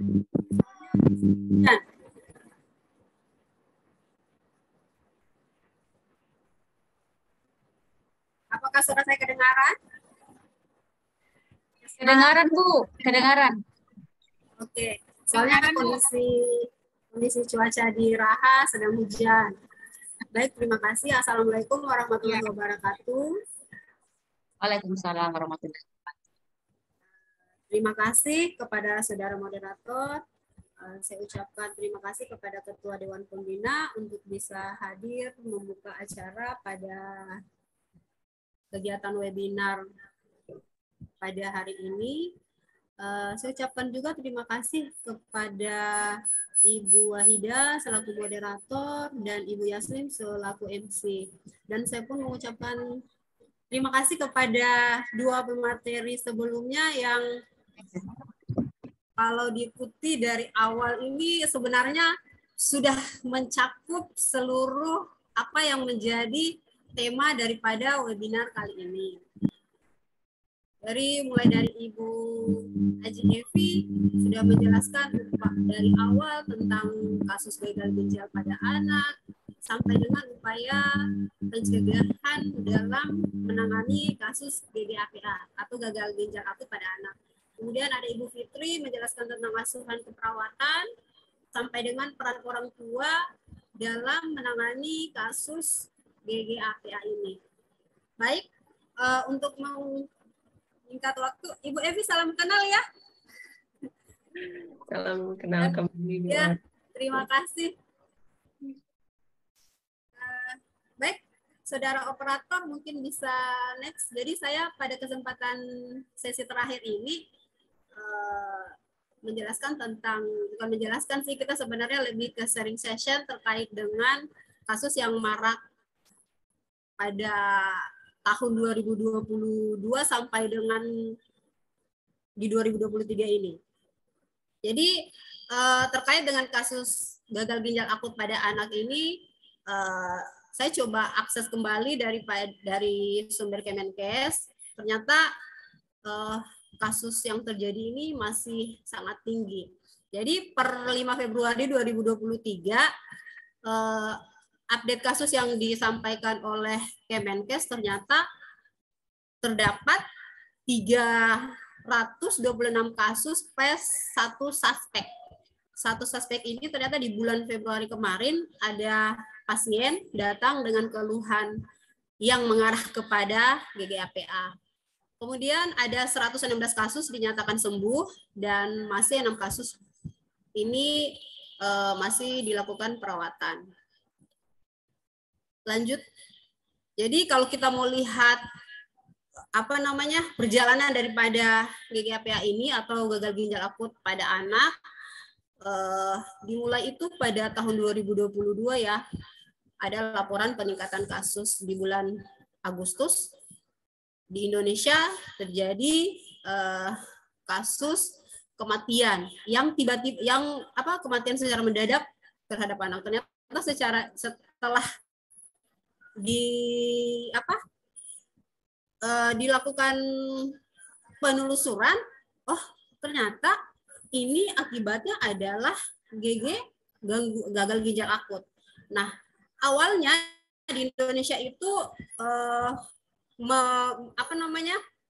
mengira atau menduga bahwa penyebab ini adalah karena bakteri dan virus, karena pada tahun 2022 itu kan masih marak terjadi kasus karena COVID-19 seperti itu. Jadi tapi di bulan Oktober ternyata WHO merilis menyampaikan ternyata ada kasus di di luar itu, kalau tidak salah Gambia, itu terjadi kematian mendadak juga pada anak yang ternyata itu penyebabnya adalah gagal ginjal akut, yang mana ditelusuri ternyata mereka itu menggunakan, pasien-pasien tersebut yang meninggal itu adalah mengkonsumsi obat-obatan, dalam hal ini paracetamol sirup ya, yang dirilis oleh WHO seperti itu. Nah, di bulan Indonesia karena kejadian kasus di bulan Agustus terus meningkat di bulan Oktober, Juni, Juli, Agustus, September itu, jadi pemerintah secara sigap ini mengatakan bahwa kejadian yang luar biasa ya, karena terjadi kematian secara mendadak pada anak seperti itu.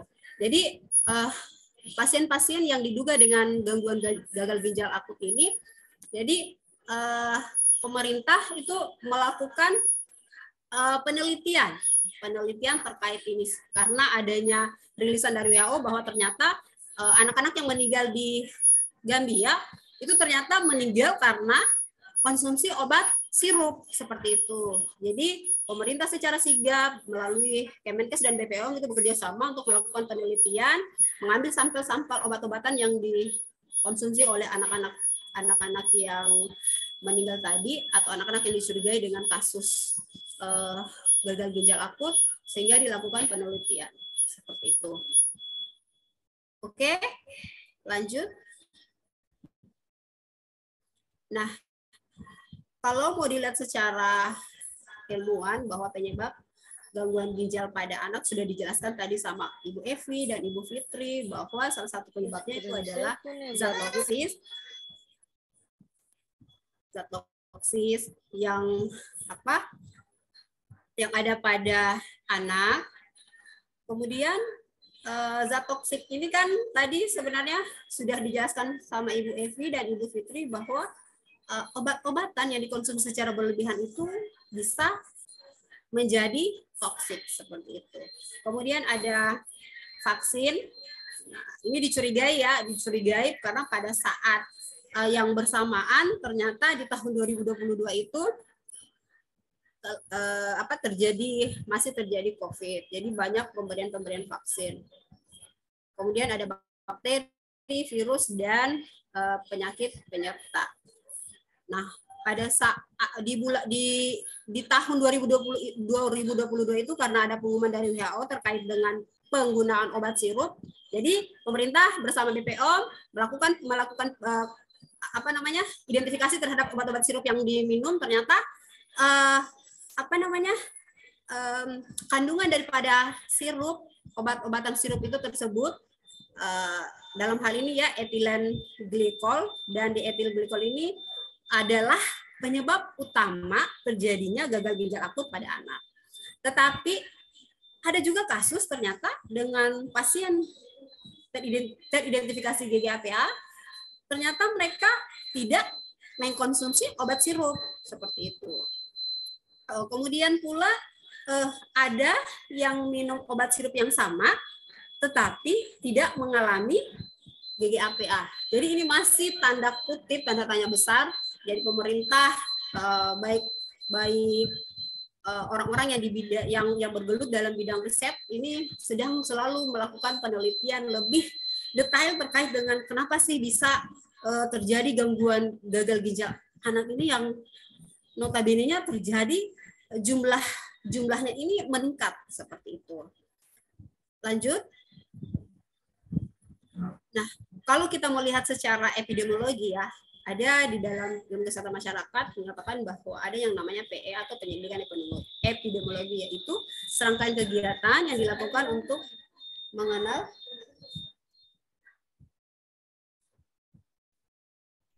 kedengaran? Kedengaran, Bu, kedengaran. Oke, jadi secara epidemiologi ini dilakukan kegiatan untuk mengenal sifat-sifat penyebab, sumber dan cara penularan atau penyebaran serta faktor yang dapat mempengaruhi timbulnya wabah. Seperti kasus GGAPA atau gangguan gagal ginjal akut pada anak ini. Nah, hasil penyelidikan dari tim surveillance Kemenkes mengatakan bahwa ternyata sebaran ada kecurigaan tadi sebaran kasus daripada GGAPA, kemudian proporsi perjalanan kasus COVID-19, penggunaan vaksin, kemudian virus, bakteri, dan obat. Dalam hal ini baik jenis maupun bentuk seperti itu. Kemudian hasil pengobatan, tren kasus setelah kebijakan yang akan ditetapkan oleh pemerintah. Kemudian kegiatan PI ini untuk memastikan penyebabnya yaitu melakukan analisis kuantitatif kadar etilen glikol maupun dietilglikol ini dan melakukan penelitian kasus kontrol tadi seperti apa yang saya sampaikan sebelumnya bahwa ternyata ada pasien dengan gagal ginjal akut tidak mengkonsumsi obat. Kemudian ada yang mengkonsumsi obat yang sama tapi tidak mengalami GGAPA seperti itu. Oke, lanjut.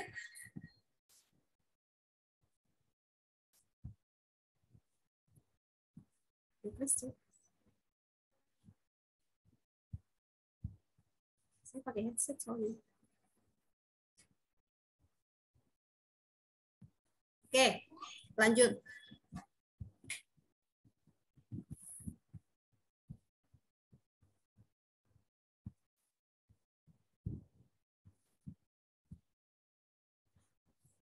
Jadi seperti yang sudah dijelaskan sebelumnya bahwa ternyata gangguan ginjal pada anak ini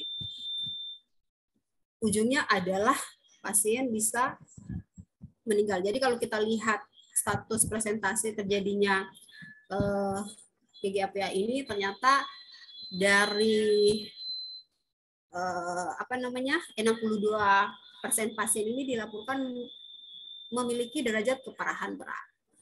Kemudian presentasi kasus secara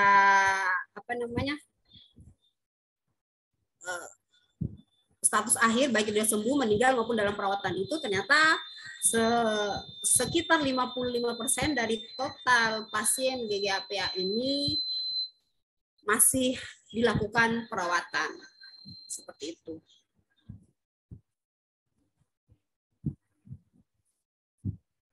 Kemudian kita lihat tren kasus GGAPA yang ada di Indonesia. Jadi kalau kita lihat komposisi jenis kelamin,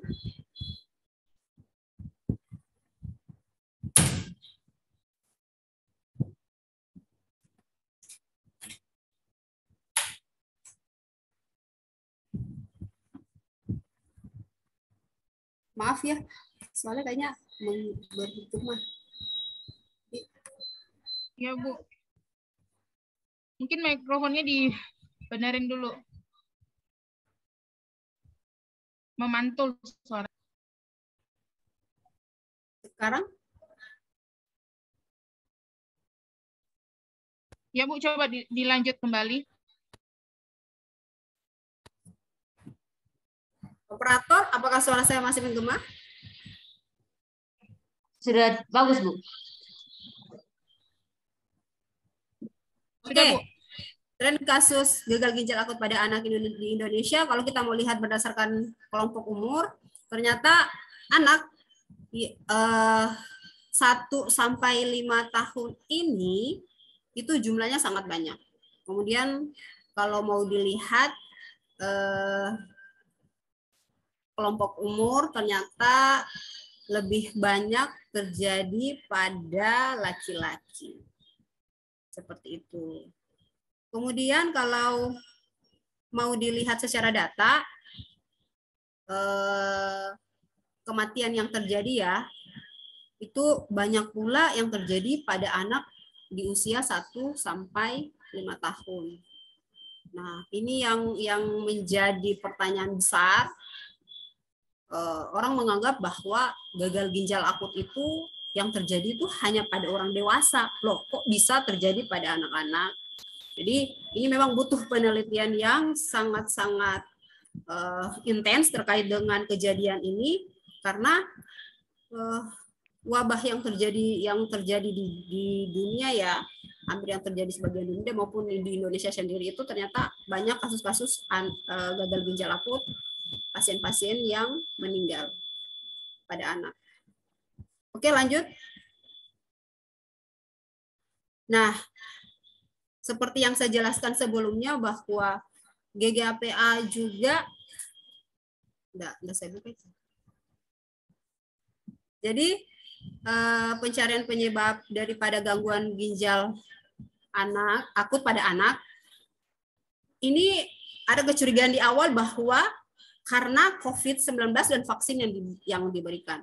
Ternyata setelah dilakukan penelitian dari 148 anak, ternyata yang tertinggi itu karena adanya virus seperti itu. Jadi kalau kita melihat slide selanjutnya itu ternyata pada pasien-pasien yang COVID-19 itu kecil kemungkinannya terjadi gagal ginjal akut pada anak seperti itu. Dan memang betul apa yang terkandung dalam obat-obat sirup yang di awal September, Juni, Juli, Agustus, September itu memang kecurigaannya adalah pemberian sirup.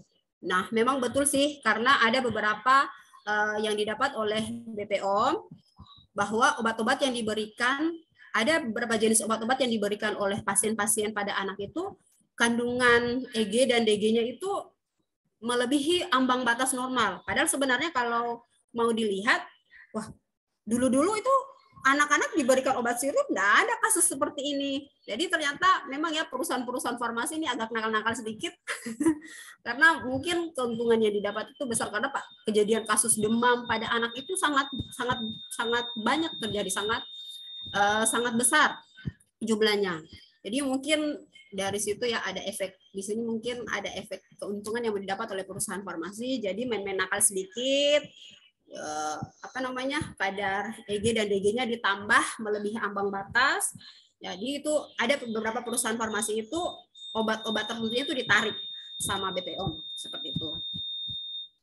Jadi memang ya yang banyak terjadi ternyata pasien dengan gagal ginjal akut pada anak ini adalah penyebabnya itu adalah virus seperti itu.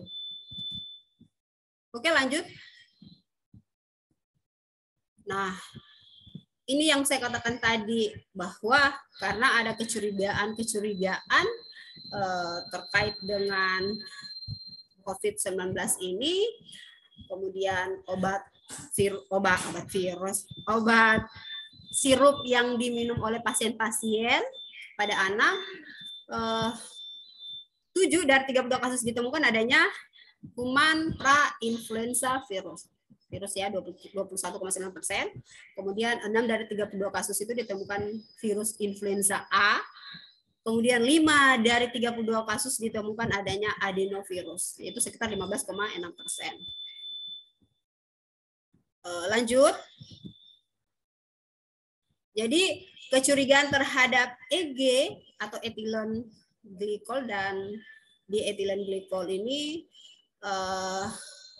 karena press list dari WHO sendiri mengatakan bahwa ternyata anak-anak yang meninggal dengan gagal ginjal akut di Gambia itu dicurigai karena mengkonsumsi obat virus yang ada kandungan EG dan DG-nya. Jadi kalau kita lihat data, 7 dari 10 anak terdeteksi etilen glikol itu memang ada ya, tapi dari 10 yang meninggal itu 3 terdeteksi. 2. Jadi yang tidak terdeteksi itu karena ini penyebabnya adalah obat yang dikasih itu labelnya itu, nama obatnya itu dibuka. Jadi tidak ditahu nama obatnya apa, seperti itu. Oke.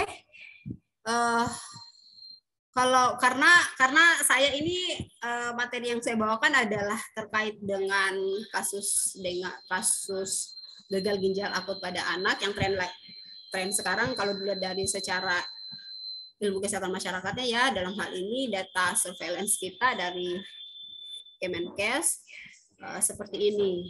Jadi terakhir itu data didapat yang terlaporkan itu Februari kemarin 1 kasus yang ditemukan kembali, dilaporkan kembali kecurigaan adanya penyakit gagal ginjal pada anak. Nah, terkait dengan penelitian dalam hal ini case control ya, ada pasien yang dinilai ketika minum sirup obat yang sama dengan pada pasien yang GGA dengan kelompok pasien yang penyakit yang sama, tapi bukan penyakit yang sama, obat yang sama, tapi tidak mengalami GGA. Itulah masih sementara selalu dilakukan penelitian seperti itu. Jadi kesimpulannya adalah memang ini membutuhkan kerjasama yang kompleks antara orang tua, tenaga kesehatan, dan pemerintah terkait untuk menghambat kejadian-kejadian yang berkaitan dengan gagal ginjal akut pada anak. Jadi dibutuhkan peran orang tua, peran tenaga kesehatan, dan pemerintah. Jadi ketika sekarang pun pemerintah sudah merilis bagaimana manajemen daripada tanda bagaimana kita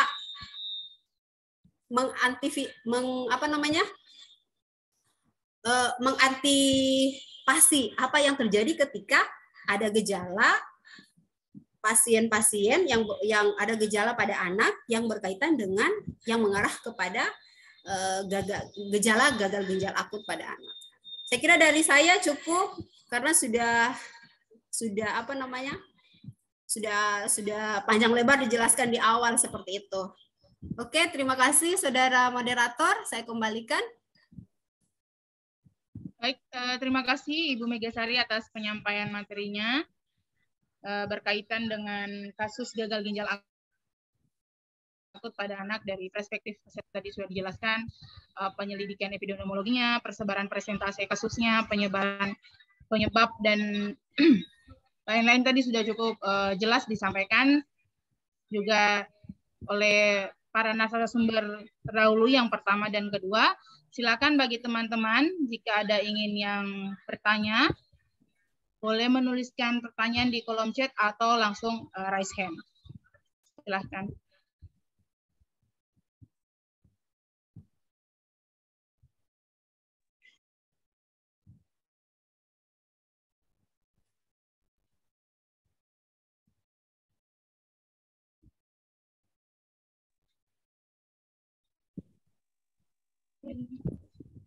Kayaknya pertanyaan tadi sudah ditanyakan sudah semua. Cukup jelaskan mungkin ke pemateri 1 maupun ke materi 2.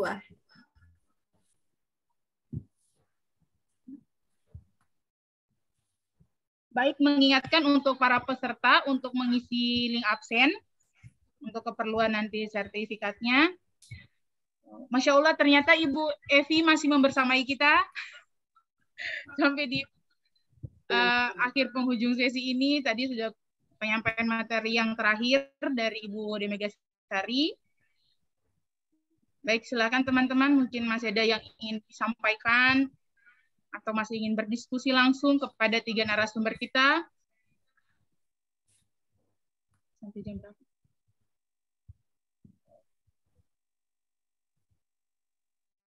Kita masih punya waktu sekitar kurang lebih 20 menit sebelum kita akhiri sesi ini.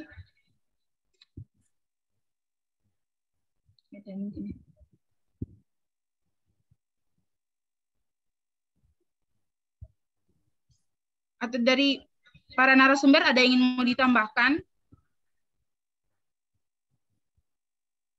Dari Ibu Haja Evi Afrianti mungkin, Ibu. Mangga. Alhamdulillah sudah cukup. Tadi ditambah lagi ya data-data dari Ibu Mega, Masya Allah. Ya, cukup. Oh, ada yang raise hand. Nampaknya ada yang raise hand, Bapak Haji Sadidar ya? Dari PK Puskesmas Lambandia. Silakan Bapak, diaktifkan mikrofonnya.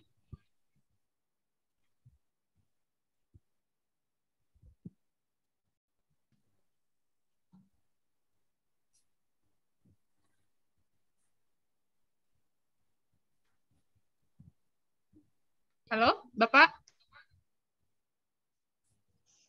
Atau kepecin?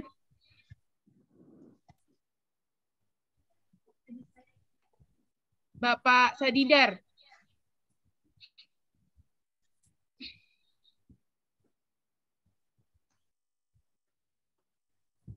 Mungkin dibantu operator dimatikan kolektif. Ini.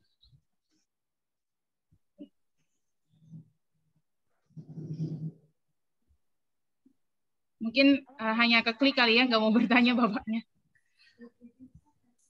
Oke, baik.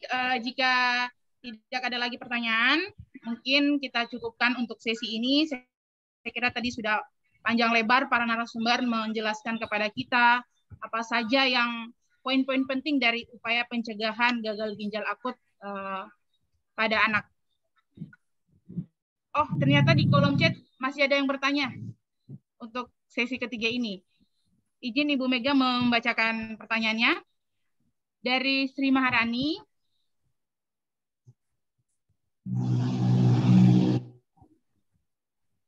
Dikatakan sekarang kejadian gagal ginjal, kebanyakan itu dikarenakan obat sirup. Sebelumnya dikeluarkan obat sirup tersebut pasti sudah melalui BPOM. Tapi kenapa sih masih ada masalah seperti masalah obat berbahaya? Seperti yang lagi tren sekarang ini. Demikian Ibu Mega, silakan. Baik, terima kasih pertanyaannya. Saya langsung jawab saja ya. Jadi sebenarnya itu bukan karena kebanyakan obat sirup. Trennya itu karena ada penelitian yang dilakukan oleh WHO. Ternyata setelah dirilis dilakukan penelitian oleh pemerintah, baik pemerintah, BPOM sendiri, dan kalangan-kalangan akademisi di perguruan tinggi melakukan penelitian terkait dengan kejadian GGAPA ini. Ternyata bukan karena obatnya, walaupun memang ada kandungan etilen yang seperti saya katakan tadi, etilen glikol pada kandungan-kandungan obat sirup itu yang kadarnya melebihi ambang batas yang sudah ditentukan, bukan yang sudah ditentukan ya, ambang batas yang bisa dikonsumsi oleh tubuh, seperti itu. Nah, ini menjadi perdebatan juga.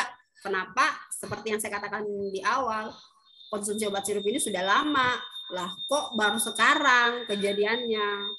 Apa yang menyebabkan ini? Ini jadi perdebatan betul ya di pemerintah.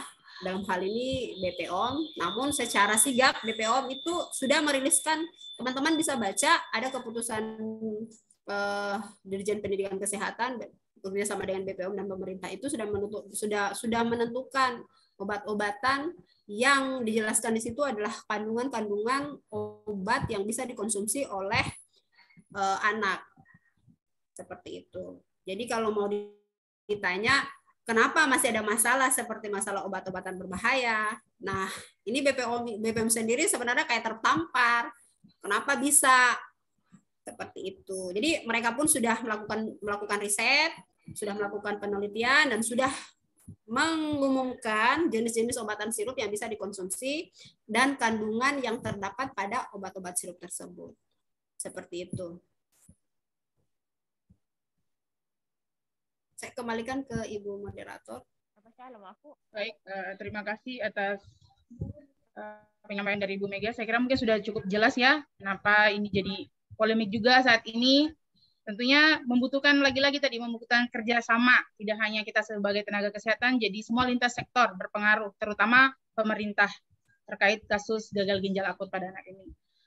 Baik, jika tidak ada lagi yang bertanya, mungkin kita akhiri sesi ini. Saya menyimpulkan sedikit dari paparan ketiga materi tadi, dari pertama upaya pencegahan, kemudian asuhan, dan sebaran kasus, mungkin yang lebih kita perhatikan bagaimana kita sebagai tenaga kesehatan, sebagai orang tua dapat mendeteksi dini. Yang lebih penting kita merubah pola hidup sehat, merubah mindset kita, seperti yang dikatakan Bu Evi tadi, jangan nanti udah sakit baru kita periksa ke Paskes. Kita lebih protektif lagi, lebih ke promotif dan preventifnya sebagai tenaga kesehatan. Mungkin itu saja yang bisa saya sampaikan. Mohon maaf jika selama memandu acara webinar ini ada kekurangan. Itu datangnya dari saya pribadi. Dan semoga apa yang disampaikan para narasumber dapat menambah wawasan kita semua, mengembangkan keterampilan dan skill kita lagi dalam segi deteksi dini untuk mencegah gagal ginjal akut pada anak. Oke, saya akhiri. Semoga nanti kita bertemu di sesi-sesi webinar berikutnya. Terima kasih atas waktunya Ibu Evi Afrianti, sudah jauh-jauh dari Jawa Barat berkunjung di Sulawesi, di Muna. Terima kasih juga kepada Ibu Fitria Diana Suti sudah berbagi sharing ilmu kepada kita. Kepada Ibu Megasari yang sudah menjelaskan persebaran kasusnya. Terima kasih Ibu dengan data-datanya yang sangat kompleks sekali. Mungkin saya akhiri. Lebih dan kurangnya mohon maaf. Billahi taufiq wal hidayah. Wassalamualaikum warahmatullahi wabarakatuh. Waalaikumsalam warahmatullahi wabarakatuh. Waalaikumsalam warahmatullahi wabarakatuh. Ibu Evi, Ibu Wida. Terima kasih juga kepada para peserta. Semoga semangat untuk menjalankan puasanya sampai berbuka nanti. Saya kembalikan kepada Ibu MC kita. Terima kasih Ibu Moderator telah memandu jalannya diskusi dengan baik. Alhamdulillah kita telah sampai di penghujung acara. Terima kasih pada narasumber Ibu Haja Nurse Evi Afrianti MKEP.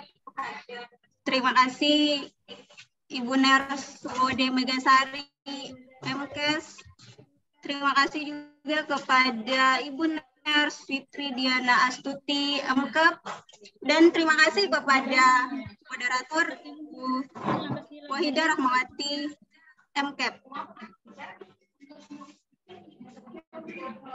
Serta terima kasih kepada seluruh peserta webinar pada pagi hari ini. Semoga ilmu yang didapat dapat diaplikasikan dalam kehidupan sehari-hari, dan berharap kegiatan webinar ini menjadi momentum yang menginspirasi kita untuk terus belajar dan berkembang.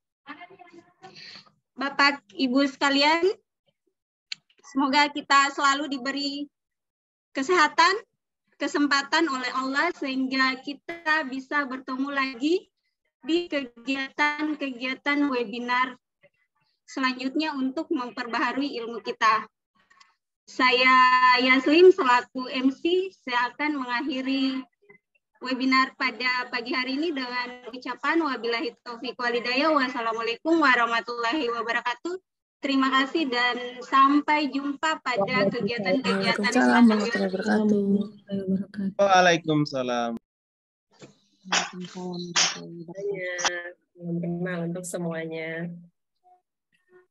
Ya Bu. Waalaikumsalam warahmatullahi wabarakatuh. Ibu Wahidah, Ibu Yas, terima kasih banyak. Ibu Dina, Mbak Fitri, terima kasih. Mohon izin. Terima kasih Ibu Evi. Sama-sama, insya Allah kita bisa silaturahim lagi ya. Mangga. Saya izin Terima pamit. kasih Bu Desi. Sama-sama Pak, sama-sama. Mohon izin. Ya Bu, ya. Terima kasih panitia, terima kasih Bu Fitri yang sudah memfasilitasi semuanya.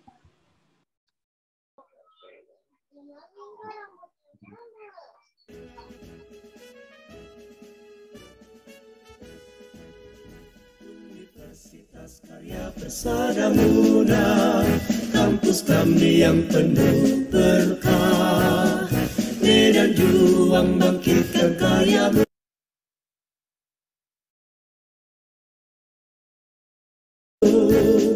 Ciptakan iptek tempat imtakmu, Universitas Karya Persada Muda, lahirkan sumber daya manusia bermutu, transparan, akuntabel, hadir dan bertanggung jawab.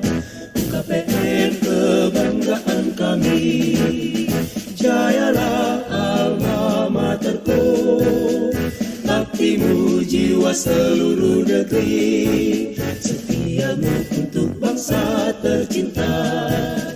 UKPM kebanggaan kami, jayalah alma materku, baktimu jiwa seluruh negeri, setiamu untuk bangsa tercinta. UKPM alma mater kami, UKPM kebanggaan kami, Universitas Karya Persada Muda.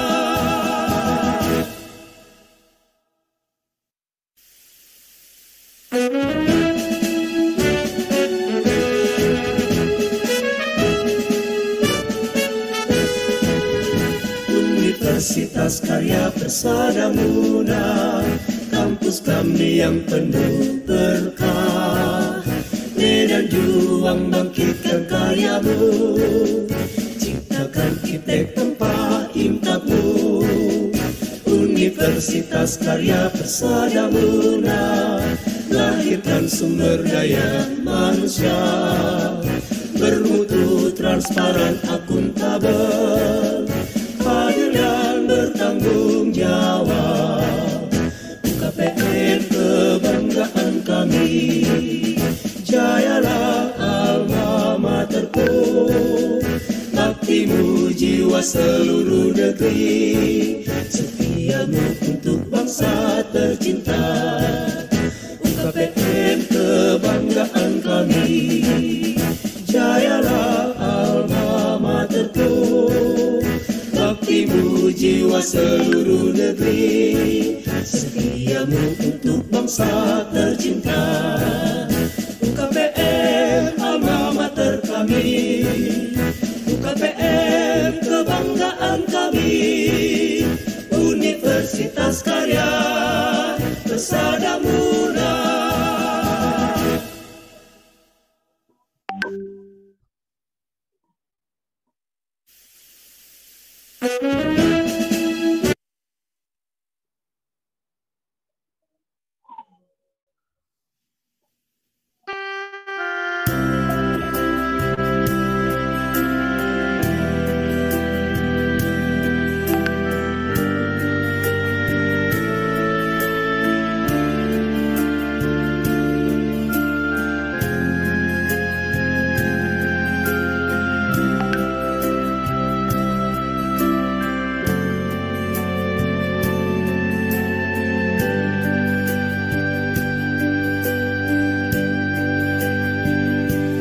Cahaya terang dari Pulau Muna, maju pelangi karisma bangsa,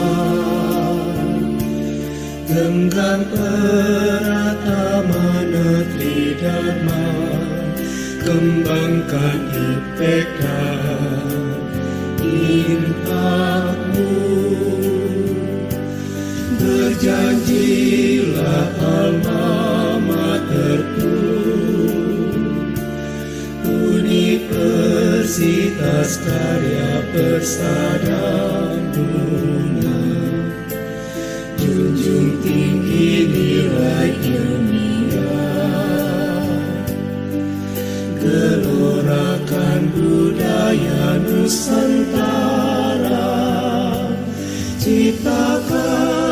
insan Indonesia, cerdas, inovatif dan bermartabat.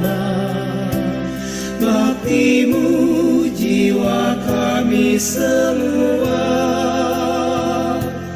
karyamu untuk bangsa mandiri. Kampus kami selalu diberkati, maju dan jayalah. Universitas Karya Persada Muda.